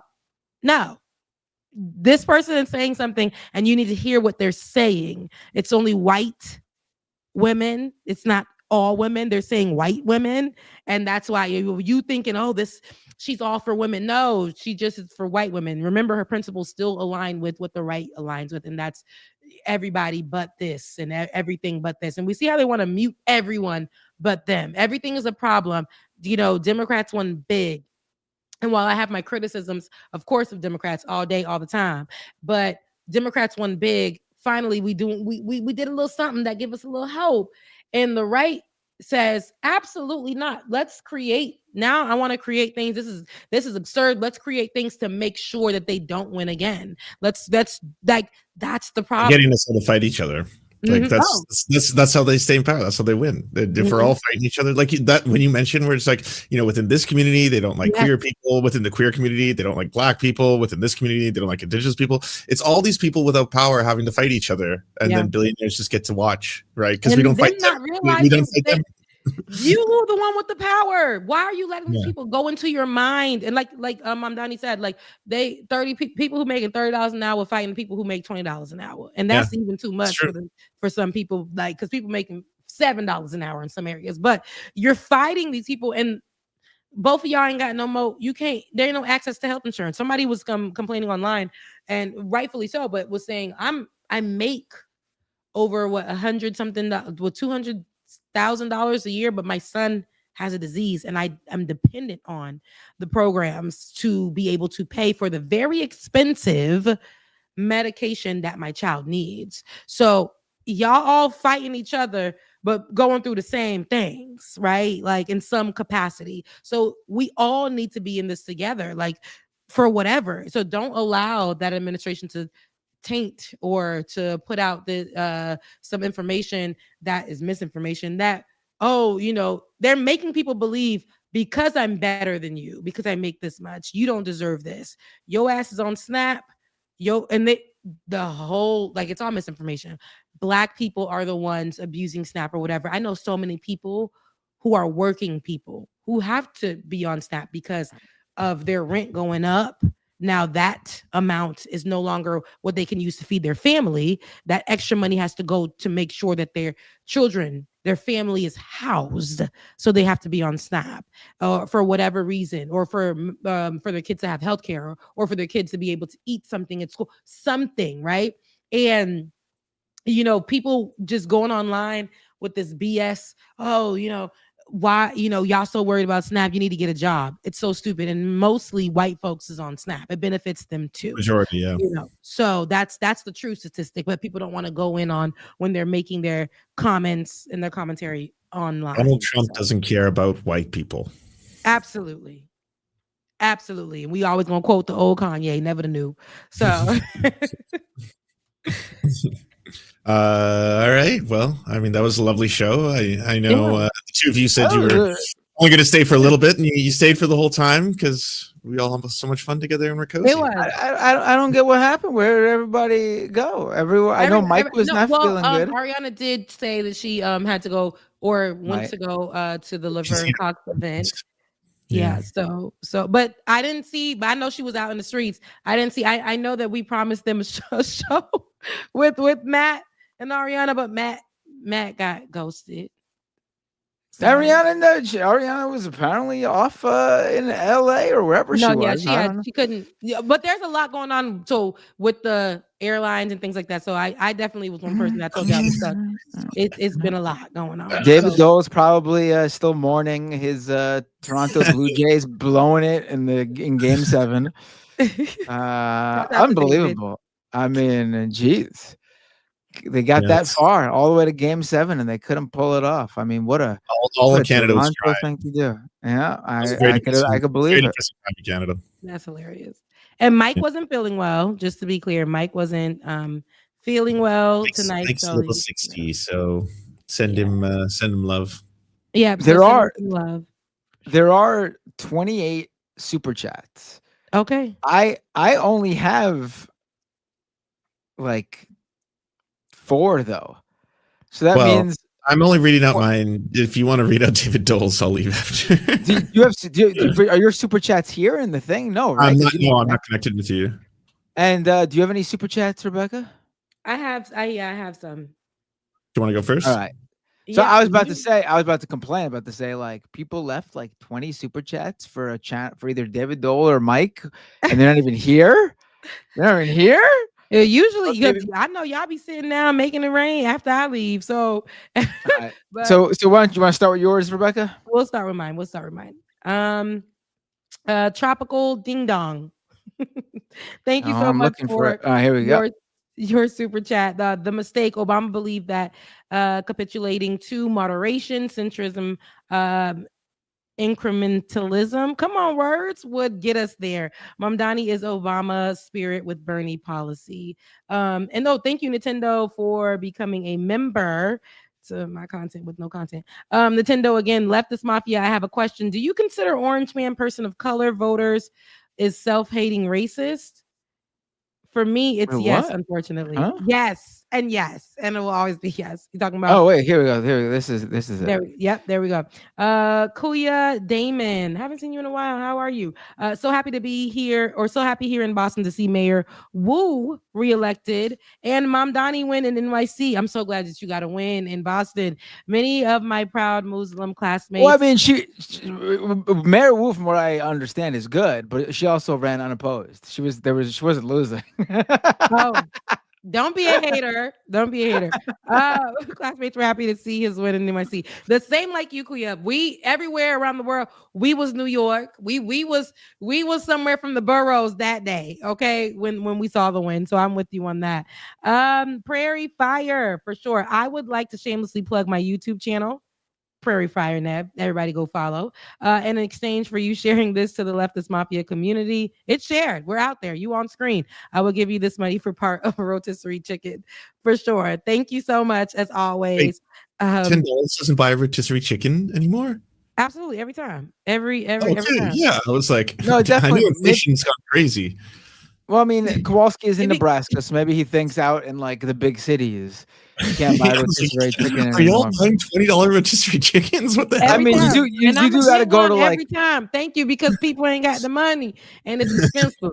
Okay, thank you. And they be on sale over there at Sprouts. If you go, towards the end, they be nice and freshly cooked, and you can go. I like to come and recook mine when I bring it to the house, but they have it there for you for $10. It's $9.99. So thank you. I appreciate it. Narrator 6896. Someone said Mamdani's speech is so good, I'm afraid he's gonna do drone strikes. Oh my god. Yeah, I play too much on the internet, and that's why it shouldn't be given to all y'all. Xavier Bacall, thank you so much for your super chat. Calzamora 9430. Thank you so much for your super chat. Joseph Kerr 27. We did good getting both public service commissioners in Georgia. Yes, because we need to get the light bills down. They tried it. Some people are paying $200 more than what they were paying before. So those things matter. Even in your local elections, people like the public service commissioners are responsible for those things going up or down or whatever. So make sure you guys are on that, because that's literally a big thing. So it's impressive to have such turnout in an odd year. And we got to keep it going to finally flip the governor. Love from Macon. Mwah. Love from where I'm at, because y'all can't know. But shouts out to you in Macon, my Georgia neighbor. V-Man 29397. Hey, since Mamdani is today attending a conference of New York Latino leaders in Puerto Rico, should he take some time to meet with Democratic Socialists of Puerto Rican Independence Party? If he can, if he has the time. I mean, if he has the time, if they're available, maybe so. But that's a busy man right now. He's a mayor.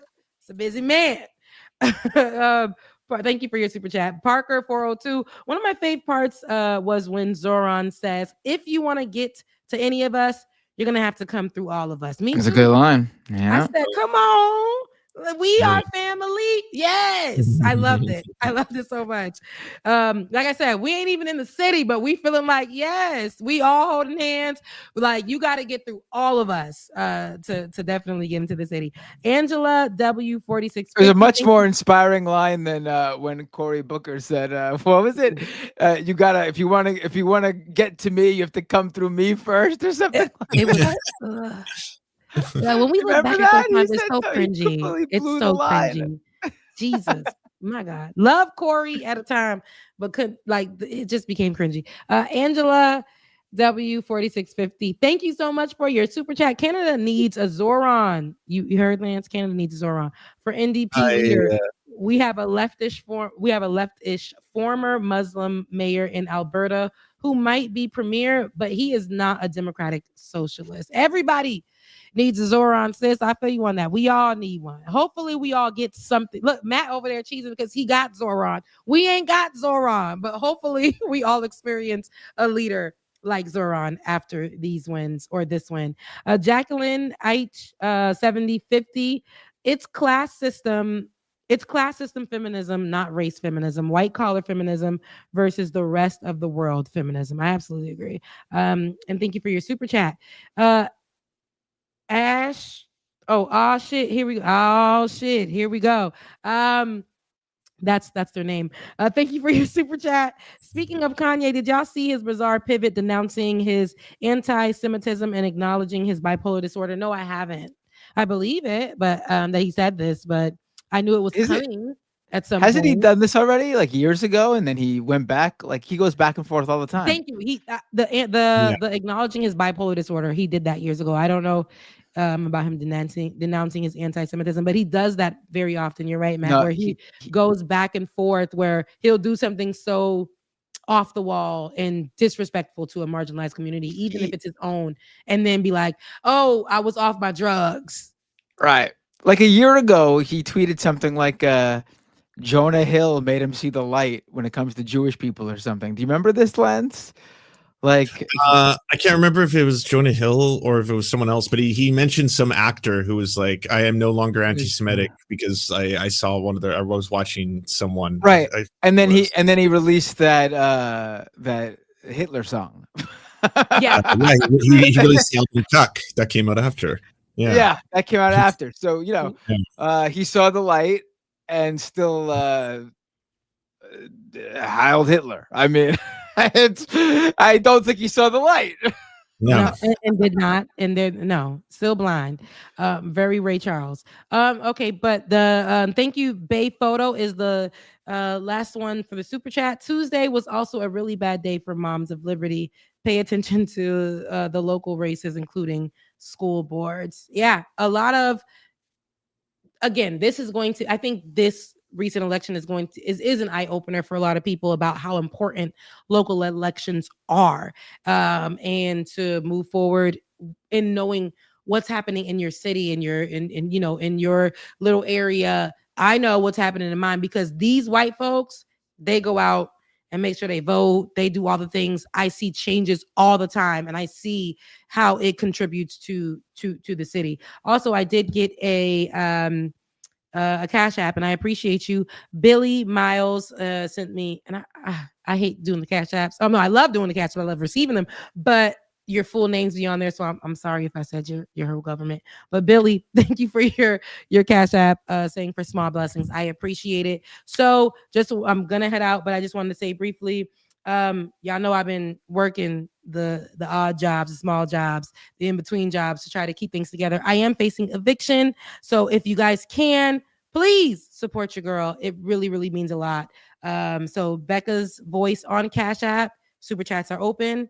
And I am going to go take my behind to sleep because I got to be at work tomorrow at 5 a.m. I love you guys, and I mean it. Bye. Love you Take too. care, Bye. everybody. Have a great night. Bye. Oh, I didn't know that. Oh, I hope everyone, if you can, please send some love to Rebecca. Send it her way. In the form of cash on Cash App. Yes. Lynch, you want to go ahead? Sure. Looney Tunes 9,000. Thank you for the $4.99. Highlights of the great week. Dick Cheney passes, Zoran wins, and crazy Nancy Pelosi retires. What a great week. And enjoy it, everyone. Drink it in. Don't give in to sadness. It's important to celebrate. Too much of being a leftist is actually caring and having empathy about what's going on around the rest of the world and bringing you down. Rise Again 845, thank you for the $2. Call him Chef Zoran. He cooked. I agree. Otaku Dragon, thank you for the $2. Thanks to Tesla, Elon is the first trillionaire. I saw. I don't think there's any greater example of we need to eliminate all billionaires. They shouldn't exist, let alone trillionaires. It's obscene and an indictment on us as a species. Jacqueline Lech, thank you very much for the $6.99. So glad Naomi Klein and perhaps her husband Avi Lewis were in the crowd. Hopefully he's thinking of how to do Mamdani with the NDP. He is. I mean, I noticed most of the NDP for American viewers. We have a right now the most prominent and popular leftist party in Canada is having the leadership race.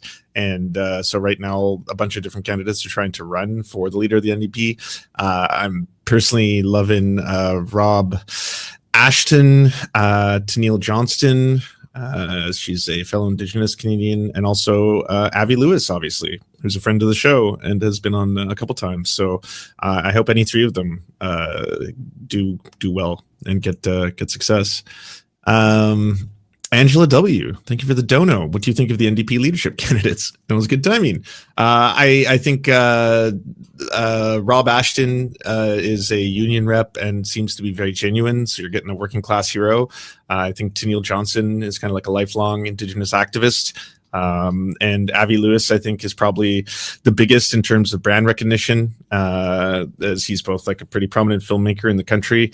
And obviously, his wife is, one of the most famous writers working today. I think any three of them could steer the country in a really good direction. I hope any one of them win. Fulmar Music, thank you for becoming a member. Son of a Newt, thanks for resubscribing. Moonbeam Ziscribe, thanks for resubscribing. Marty C59, thanks for giving a tier 1 sub. And Dan to Dan, thanks for gifting out a tier 1 sub as well. Take it away, Matt Binder. All right. I don't know which ones are for Mike or David Dole, so I think it'll just be easy if I just go through whatever's left, including my own, and read them. There's only about a dozen or so. MK with the super chat. Thursday is the best day for Leftist Mafia because it gets me in the weekend mindset a day early. Oh, I love that. I'm glad we could be that for you. I know exactly what you're talking about back in my school days when there was always something that made the weekend seem a little bit longer, whether it was a day early or an added day extra that Monday. I totally get what you're saying. Glad we could be that for you. Grand Regent Thrag with a super chat. Bring Jennifer Welch and Hassan Abi on Leftist Mafia or face my wrath. Nobody disobeys the Grand Regent and lives to tell the tale. Yeah, we'll just get two of the biggest lefty streamers and podcasters on the show at the same time. No questions asked about, they'll just come on immediately, drop everything. I'm sure we'll do it. I'm sure we'll do it. We should probably also, for that same episode, book Mehdi Hassan. We should probably also see if AOC can stop by, maybe Bernie Sanders as well. Cool. Yeah, right. Maybe Jon Stewart can jump on. I'm not too far from Zoran's district. Maybe he could just swing by and come inside the house and join me on stream here. Let's have one grand old street. Lenin. Should we resurrect Lenin's corpse? Yeah. Take him from the glass and have a conversation. Right. Yeah. Lizzie Bennett with a super chat. New theme song. I prefer the last one, but to each their own. Speaking of which, could you put up the previous song on your alt channel? We should put the songs up, but we've been going back and forth. That's a listener created one. I love that one. I like the chorus a lot. I'm so glad they edited it to put that chorus up top because that chorus is catchy. I love it.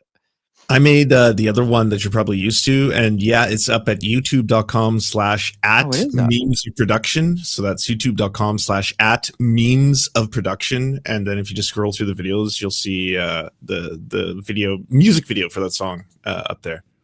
There you go. I didn't even know that. Perfect. I don't know who these memberships are for, but I'm gonna go through them. Nintendo Gaming Channel became a member on YouTube.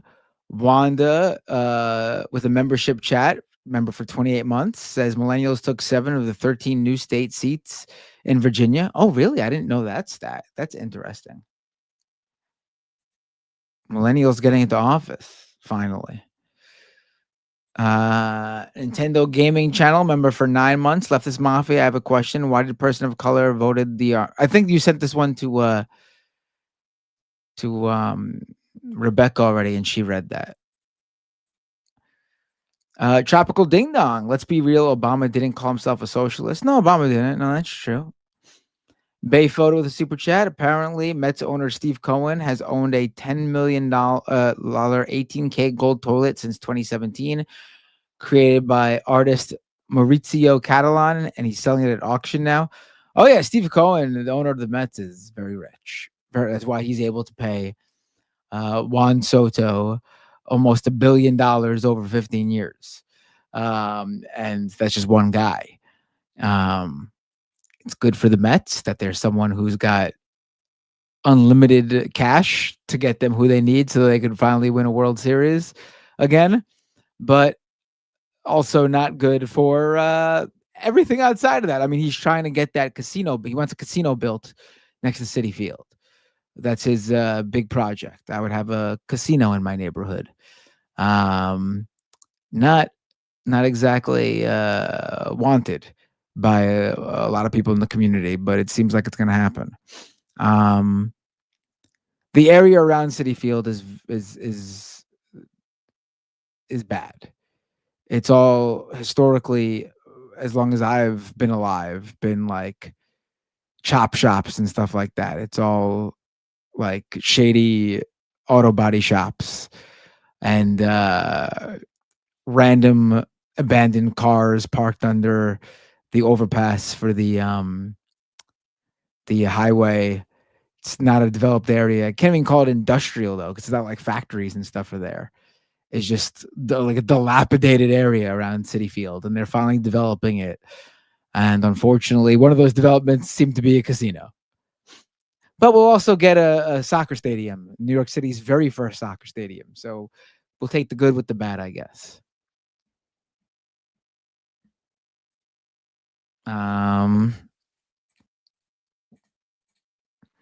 Tim Sim with a super chat. After Tuesday night, with new seeds of hope all over the country and seeing what we Texans messed up with voting our state amendment props, we still have lots of organizing to do. As one said to me, why can't Texas have this? I mean, Texas for a very long time was thought to be, I don't know, maybe it still is, but was thought to be the that next state to flip, or the one of the ones closest to doing it, like after Georgia. I mean, it's hard to know exactly where we are with that now because 2024 really fucked things up. And I don't think it fucked things up in a way where everything changed, like, and the work needs to be done to swing it back. I think we just saw how just 1 year later, everything fucking swung back real quick, right? But I do think 2024 fucks up our data points in seeing where we are with these things, like what states we're ready to flip, what states should have been won, but because of Biden and Harris and all the fuck ups that happened that year, it was an off year and that data is skewed. I'm not saying it's wrong. I'm just saying it's not accurately portraying where things are moving. It's just showing how everything fucking was swung back for that one particular election and might not be that way for good. You get what I'm saying, Lance, right? I do. Jace Butcher with a super chat. Looks like Mike David and Ariana voted for Cuomo. I think they did.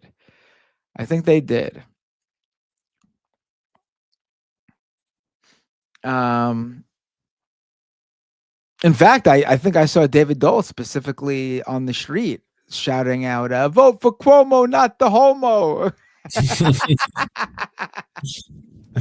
Everyone knows that story, right? Where when Mario Cuomo was running for mayor against Ed Koch, and Andrew Cuomo, young Andrew Cuomo, I think he was like in his early 20s, was running his dad's campaign.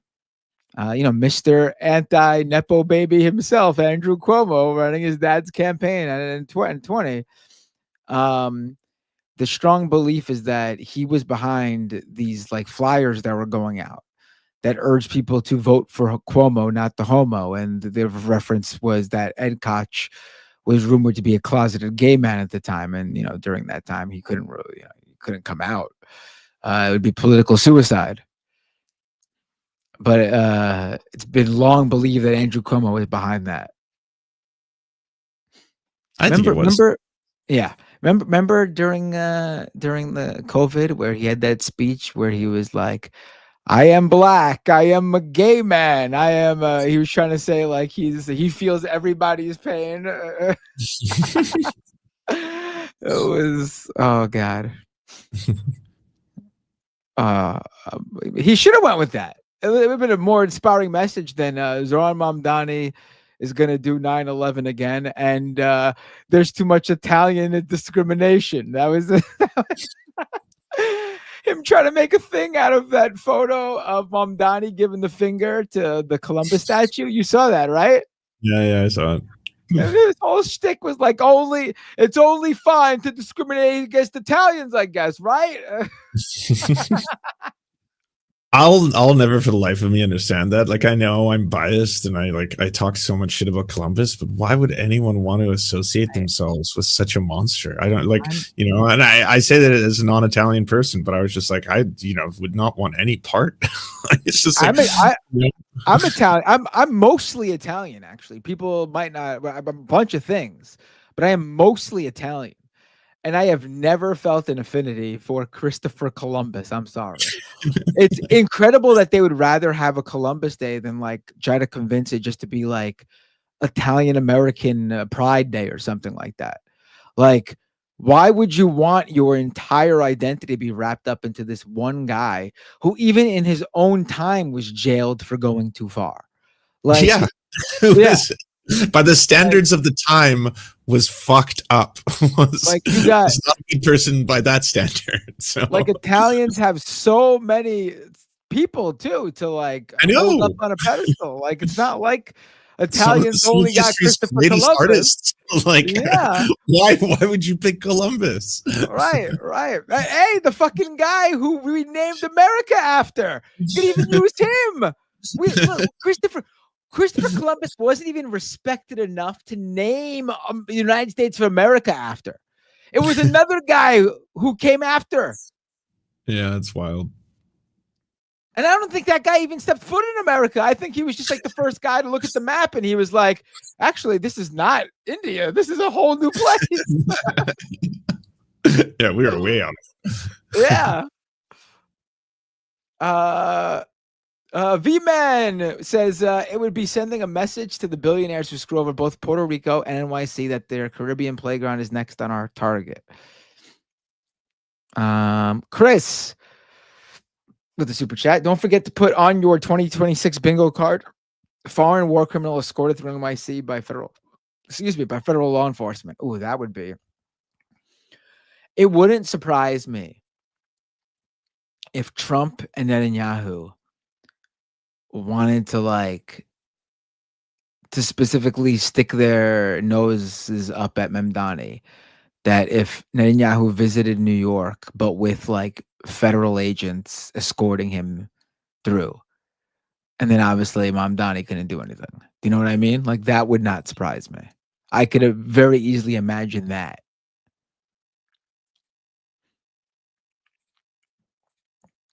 Ignore Husky with the super chat. Zoran's speech is probably my favorite speech by a politician thus far. It would be hard to surpass his speech.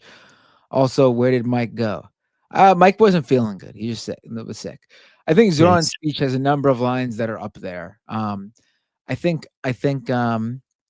my favorite line in a political speech of all time is FDR with his they are unanimous in their hate for me and I welcome their hatred. That fucking is the hardest line I've ever heard in my life. You could use it for so many things if you want.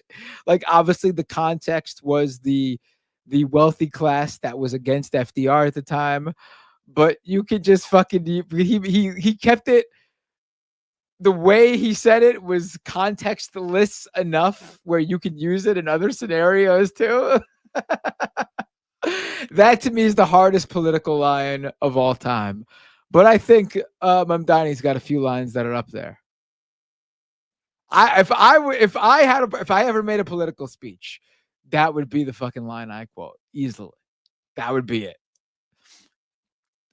Omega Shenron Dragon with the super chat. To the old heads, oligarchs, and authoritarians, to quote red-haired Shanks of One Piece, does the new era scare you that much? ABS Anonymous Bastard Society says, hey guys, where's Mike? Also, did you hear Nancy officially announced her retirement? Mike's sick.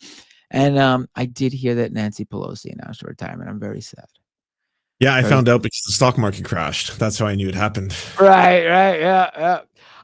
I will say, though, she's retiring, which is a lot more you can say than a lot of these other guys who are refusing to retire. Also, she was competent up until this point. She wasn't being rolled around. And I know people don't like Nancy Pelosi. But in terms of the role she played, and compare her to the leadership the Democrats have now, you would prefer Nancy Pelosi. She was an operator. We may disagree with her politically in terms of ideology, exactly where we stand.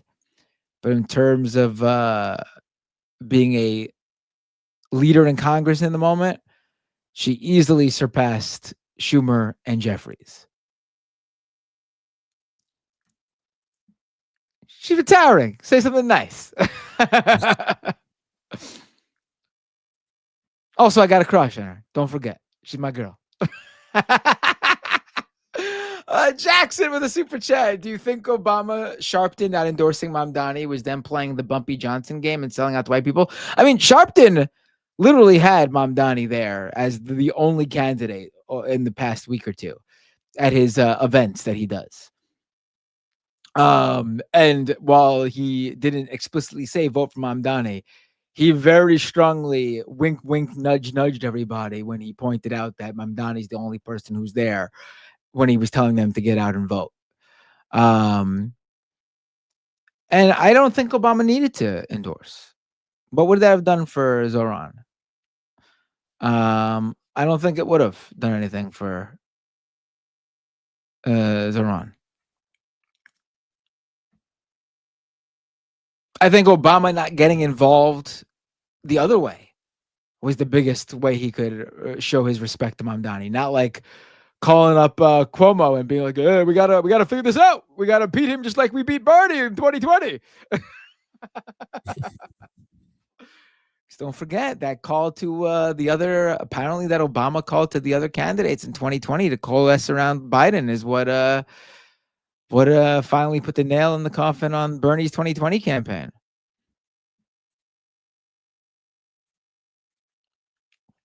Tokyo Hans with a super chat. Don't forget that Cheney is out. Mitch McConnell must be rolling in his grave about Cheney outliving him. I mean, wow. People being really generous here. I'm pretty sure this is to Rebecca. I think so. Tigwick plays games with $100, hoping to help a little. I'm 99% sure, based on the context of the super chat, that that's to Rebecca. I'm 99% sure as well. Yeah. Although it'd be pretty funny if it was Thank you like, a lot, by the way. Please send Rebecca money if she's worried about paying rent. That's huge. it would be actually really funny though. As important is that money goes to Rebecca.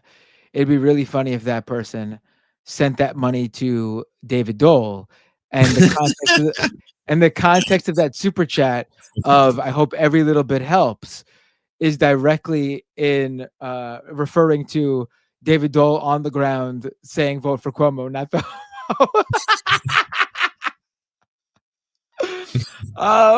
Adar 7993 with $100 super chat too. This gotta be to Rebecca. I'm like almost sure this is to Rebecca.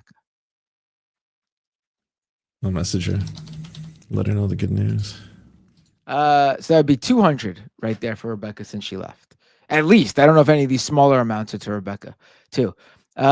Shit. There we go again with the super chat. David has had a rough couple of days. First the Blue Jays lost, and then his Cuomo endorsement didn't work. Rough days indeed. Right. Action Jackson with a super chat. Thank you. Satya Shravan with a super chat. Love from a fellow leftist Indian working in Michigan. Fuck Vivek Ramaswamy and Dinesh D'Souza.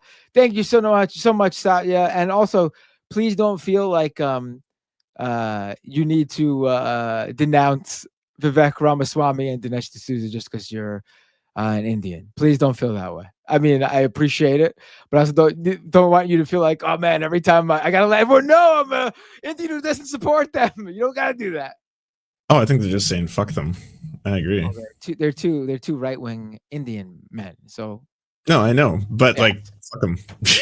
I agree. But also, I noticed you didn't denounce JD Vance's wife. So I'm looking at you with a furrowed eyebrow right now, wondering exactly where you stand on her. Chris Korokoran, since it's Leftist Mafia, who on the panel do you think is the boss, underboss, consigliere, etc.? Any capos? I think Illuminati is the rat. Oh, that's pretty funny. Well, I mean, I'm obviously the boss, right? I'm obviously the. Well, I think Lance got Mike. I'll give Mike the boss. Yeah, Mike's the boss. What is the role of the underboss again? Like, what exactly is that role? You're just the second hand to the boss. That's all that is. That's all that is. The one just Illuminati can be Fredo, and then we need a Fredo, and we then took her out. Yeah, we took her out. Yeah, she was. Consigliere again. Is that like? That's like the right hand man, I think, right? Oh, okay. Well, what's the difference between the consigliere and the underboss? The advisor guy, like the one who, like the like they don't enact any act. They're not the one who does any action. They're the one who you go to for the plan and what the the word is on the that guy. We need to study. I'll be the consigliere. Yeah, I think that works for Lance.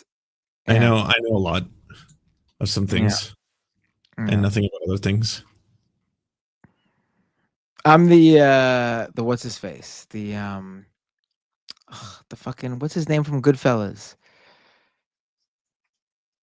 Oh no, but he rats them out at the end, doesn't he? No, that's not me. Ray Liotta, right? Ray Liotta. Yeah, he's a rat. You just called yourself a rat. I'm not a rat. I'm not a rat. Well, we could defy gender stereotypes to make the women the capos. There you go. They're the muscle, the enforcers. All right. Yeah. That's Ariana and Rebecca. I'm the Joe Pesci. No, but then they kill him at the end too. I mean, you're pretty ruthless. That guy is probably the most terrifying little man I've ever seen in my life. Oh, he's great in any Martin Scorsese movie. I mean, they are, yes. Yeah, there's a better person than Columbus. Martin Scorsese. Make Martin Scorsese Day. Pure cinema. So easy. One of the greatest filmmakers of all time. Fully Italian. Grew up in the boroughs of New York. You get it all. Robert De Niro. Yeah, there's no example. So much better than Columbus. Yeah, all better than Columbus. I always bring up for the wrestling fans Bruno Sammartino, and honestly, that transcends wrestling because in New York City, you walk around. I have a Bruno San Martino shirt. I walk around wearing a Bruno San Martino shirt, and literally every black and brown guy over the age of like 60 comes up to me and is like, I love your shirt, man. I remember going to the Madison Square Garden and seeing a Bruno San Martino defend the world heavyweight title. I mean, he's a legend, Bruno San Martino.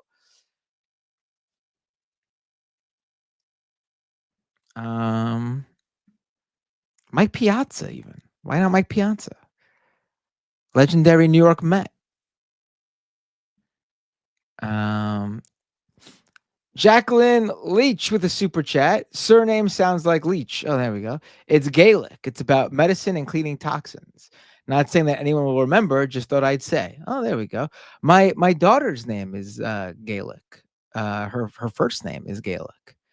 Her name is Enid. Very pretty. My oldest, oldest as in she's 6, because I have one who's even younger.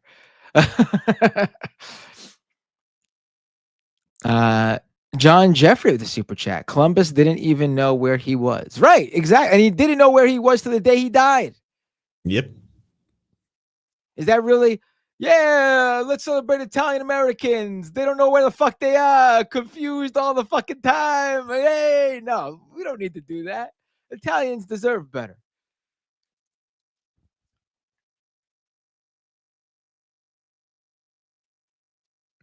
Bay Photo with a super chat. Breaking news: Chuck Schumer has endorsed Zoran Mamdani. Him congratulating Zoran after refusing to endorse is hilarious. Now, listen, during a primary, it's cowardly to not endorse and then congratulate after, but there's still obviously the entire general election campaign ahead. So you congratulating should mean that you're endorsing for the general election campaign. But to not do that and then just endorse after the elections are all over is fucking ridiculous. Ridiculous. JD Merleman with a super chat. Matt and all just wanted to send out good vibes. Hell of a week. Always love the show. Thank you, JD. Parker 402, Vance's half-brother lost mayor in Cincinnati, Ohio. He did. I saw by a lot. He got trounced. He got destroyed. Wasn't even close. Was not even close. Charlie DeGeneres asks, wait, Schumer really did that? Schumer put out a congratulations after the fact. Yes. After refusing to endorse at any point. And from what I read, and I think it was a New York Times article, people close to Schumer are claiming that he felt he could not endorse Mamdani because it would hurt his role as protector of Israel. Because remember, he said one of his main tasks is to keep the Democratic Party pro-Israel. That's one of his main tasks, according to Chuck Schumer. Fucking ludicrous. And Satya Shravan with another super chat. Way to lure me in, Matt. I hate Mrs. VP too. Where do you stand on Modi, Satya? Interesting you didn't denounce Modi. What about every Hindu nationalist in India right now? I need you going through the line. One super chat per person, please, by the way.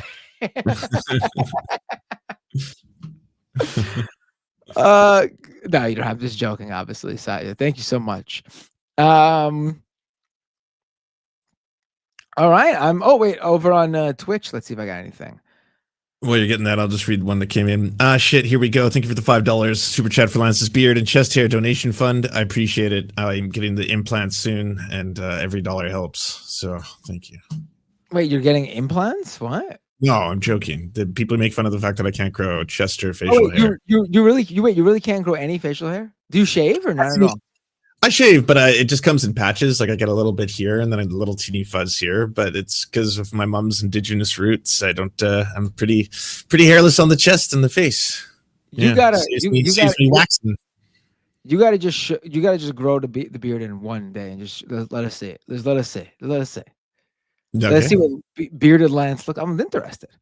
It'll yeah. I'm gonna say my my partner will not allow that.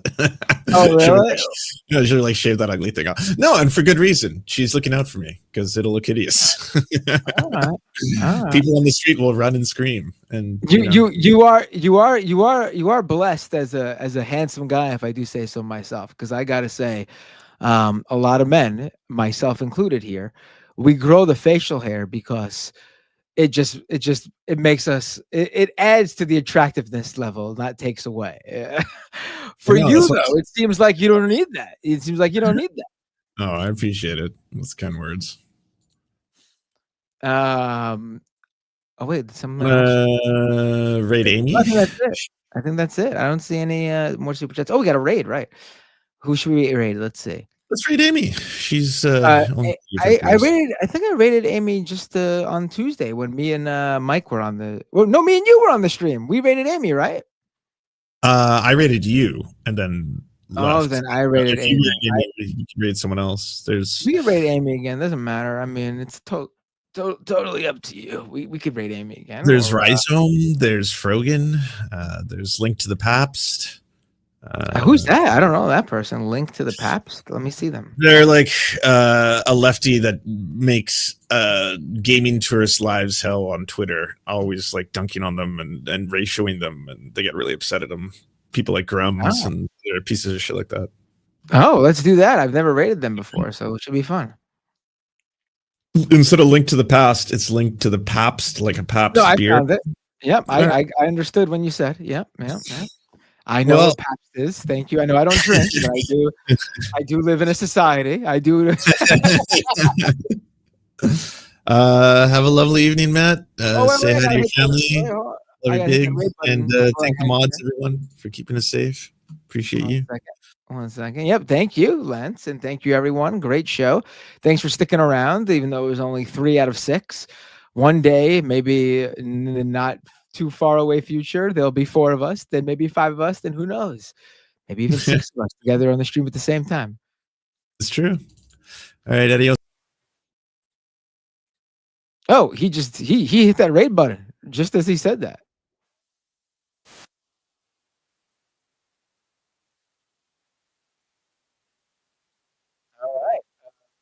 All right, folks. Peace. Take care.